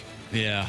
So he didn't remember saying that. And this is somebody that lived. Could you imagine living your entire life with one philosophy, one belief that the person that gave it to you, especially your dad, doesn't remember telling you because he was high as a kite? That is tough, especially just before that encounter. And when you come to that realization, you were also, quote unquote, on fire. Yeah. I mean, that's a lot to go through. No doubt. 314 brings up an interesting point. Arenado and wife had a baby. Just think that could play into it. New dad situation. I think that could be it. I would say this, though, generally speaking, if that's not the case and there's not illness or whatever, I think it's an obligation for the players to be there. And I don't care how much money you make. I think you should be there. It goes to charity. It's also kind of the kickoff to the season. You're thanking the fans. And you're thanking the fans. And ultimately, they're the ones that pay your salary. They're the ones that no sports exists without fans. Right. I mean, you watch, you listen. Absolutely. So, we don't exist. Exactly. Well, we as human beings exist, but our jobs don't exist. So I just think there's an obligation for players to be there. Yeah. I do. I do too. I agree with you. And we know what it was like when there weren't fans. And that's in all sports. Yeah. Terrible. Absolutely. It was, the atmosphere wasn't the same. I was looking at there was a highlight the other day, and it was on television, and you could see the cardboard cutouts in the stands. And I was thinking, what are we doing? What a weird time. It was bizarre. We're gonna look back at that. You're gonna be telling somebody like, yeah, this is how it was for a year. It was bizarre going to the ballpark. There was no one there. Certain levels of the ballpark were all dusty, and you just went straight to the booth and did your job, and that was it. No contact with anybody. Then on the road, you're watching the game from... Yeah. Were you guys in the Valley Studios? Yeah. Jeez. Man. Had a few monitors, and good luck. Go get them. You're going to be great. Yeah. What do you think those cardboard cutouts are doing these days? You think they're hanging out in radio station studios? Probably. Yeah. Yeah. I know of one. BT's always watching. Right behind Dan there. All right, it's Fast Lane on 101 ESPN. We'll do some criticisms, compliments, and what you missed next in the Fast Lane.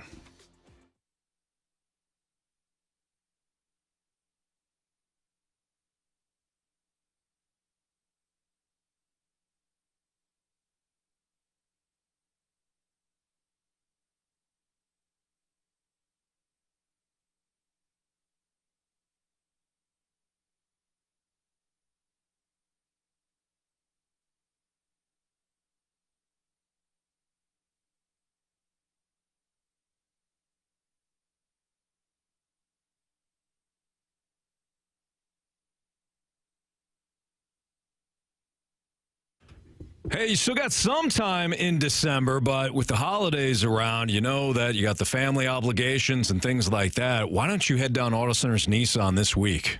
Go out to Herculaneum, tell them Stalter sent you out there, and then you can take advantage of all the offers that they have. And right now, they've got great year-end saving deals going on. You can still register to win a brand new ATV as well when you visit. But they've got year-end bonus cash. Everyone qualifies. Financing deals, rates going up. Don't worry. At Auto Center Nissan Herculaneum, they've got unbelievable financing. Couldn't come at a better time. So if you need a new car, you're looking at a pre-owned vehicle, cars, trucks, vans, doesn't matter. They've got all kinds of deals going on at Auto Centers Nissan Herculaneum throughout the month of December. So check them out at AutoCentersNissan.com, or better yet, go down to the showroom. You can see right there in Herculaneum, they've got over 700 vehicles on their lot, pre-owned and new Nissans, ready to go, ready for you to test drive. Tell them Stalter sent you. It's Auto Centers Nissan Herculaneum.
missed anything from today's show, you can always download the podcast. Available at 101ESPN.com or your 101 ESPN mobile app.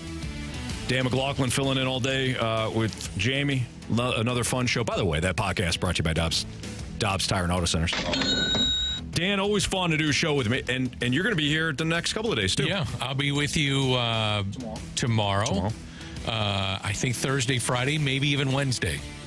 Maybe Wednesday. Yeah. Nice. Yeah. Yeah, Thursday, you and I are definitely doing the full show. Tomorrow, we're doing most of the show. Jamie's going to join us for the first hour on the road.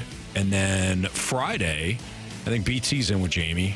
I got folks coming into town on Friday, so nice. I'm off on Friday and all next week. A little holiday vacation. You've earned it. You're an Iron Man in here, man. I try to be. You are. I try not to take a ton of time off, but Tuesday and Thursday, I think we're off early for Blues hockey too. They're playing on the East Coast. That's right. 5 o'clock tomorrow. 5 o'clock on Thursday. Yeah, I'm sure a lot of people would rather have me take more time off.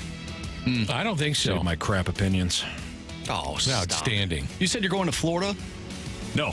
My parents coming in from Florida. Coming in from Florida. Mm-hmm. Okay, so no pools. No, don't worry about the pool. Don't worry about that. Okay. Last time I went down there, Dan, I ran my face right into the wall of the pool. Ouch. Yeah. Eyes closed, I guess. Swimming. Eyes closed. Got a little turned around. I was playing in the pool with the kids. Marco Polo or what? Little Marco Polo. And then I fired off the wall. Got a little turned around. Didn't have my eyes open. Right into the wall.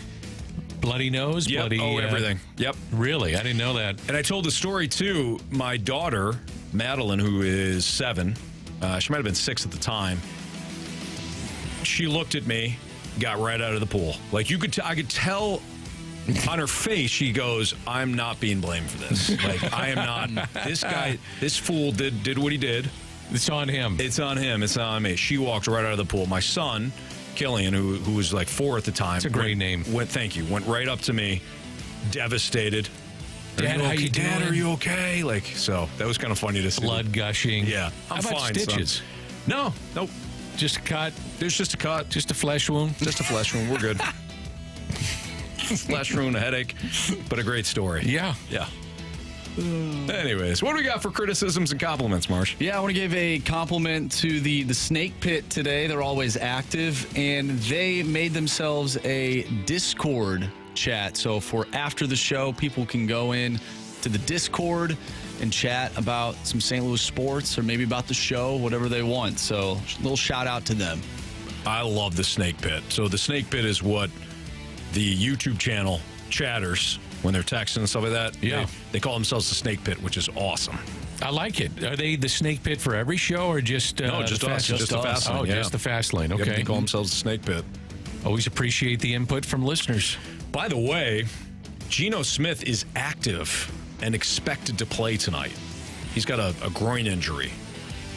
So Geno Smith. What do you think that means? A little run in here, a little bit more. I think a lot of the football. I think a lot of Kenneth Walker, which would not play into the Seahawks' hands. You want DK Metcalf and Tyler Lockett to go off on those Eagles corners that aren't very good.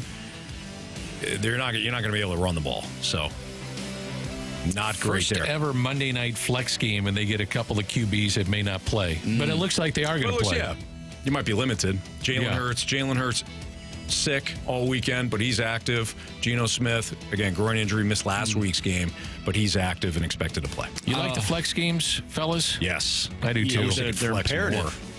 I wish you could flex the Thursday night game. I wish you could flex the Sunday night game. I wish you could flex the Monday night game. But yeah, you could have had the Patriots and Chiefs for tonight. Yeah. Instead, they flexed out and they got Eagles and Seahawks. Yeah.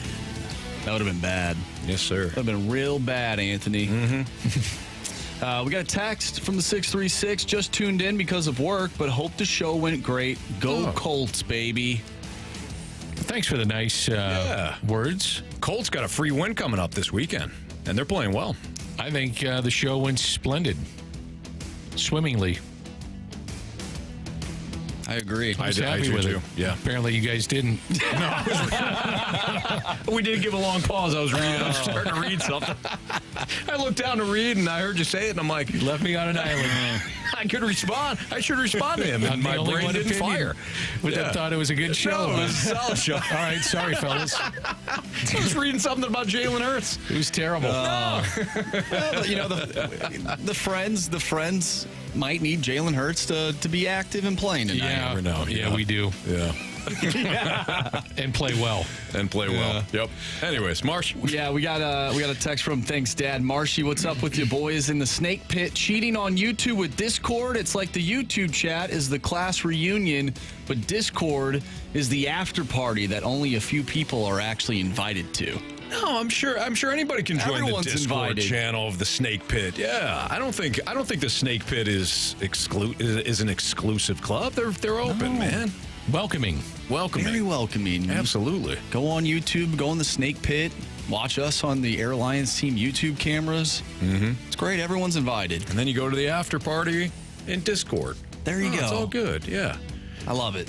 By the way, Anthony, you mentioned how there were 30 NHL teams. Yeah. Also that you maybe could be a coach in the NHL. Mm-hmm. Thanks, Dad, once again. Quoted you saying you don't get to 3,000 games like Jaromir Jagr without learning how to clear it. Could you imagine the players looking at me like, first of all, there's 32 teams, you idiot. Second of all, Jagr has not played in 3,000 games. That does crack me up. And I just say, hey, listen, just clear it. Cracks me up. I don't care what you say. Just clear it. All right, we've got Monday Night Football for you at 6:30 pregame. Instant replay now. See you.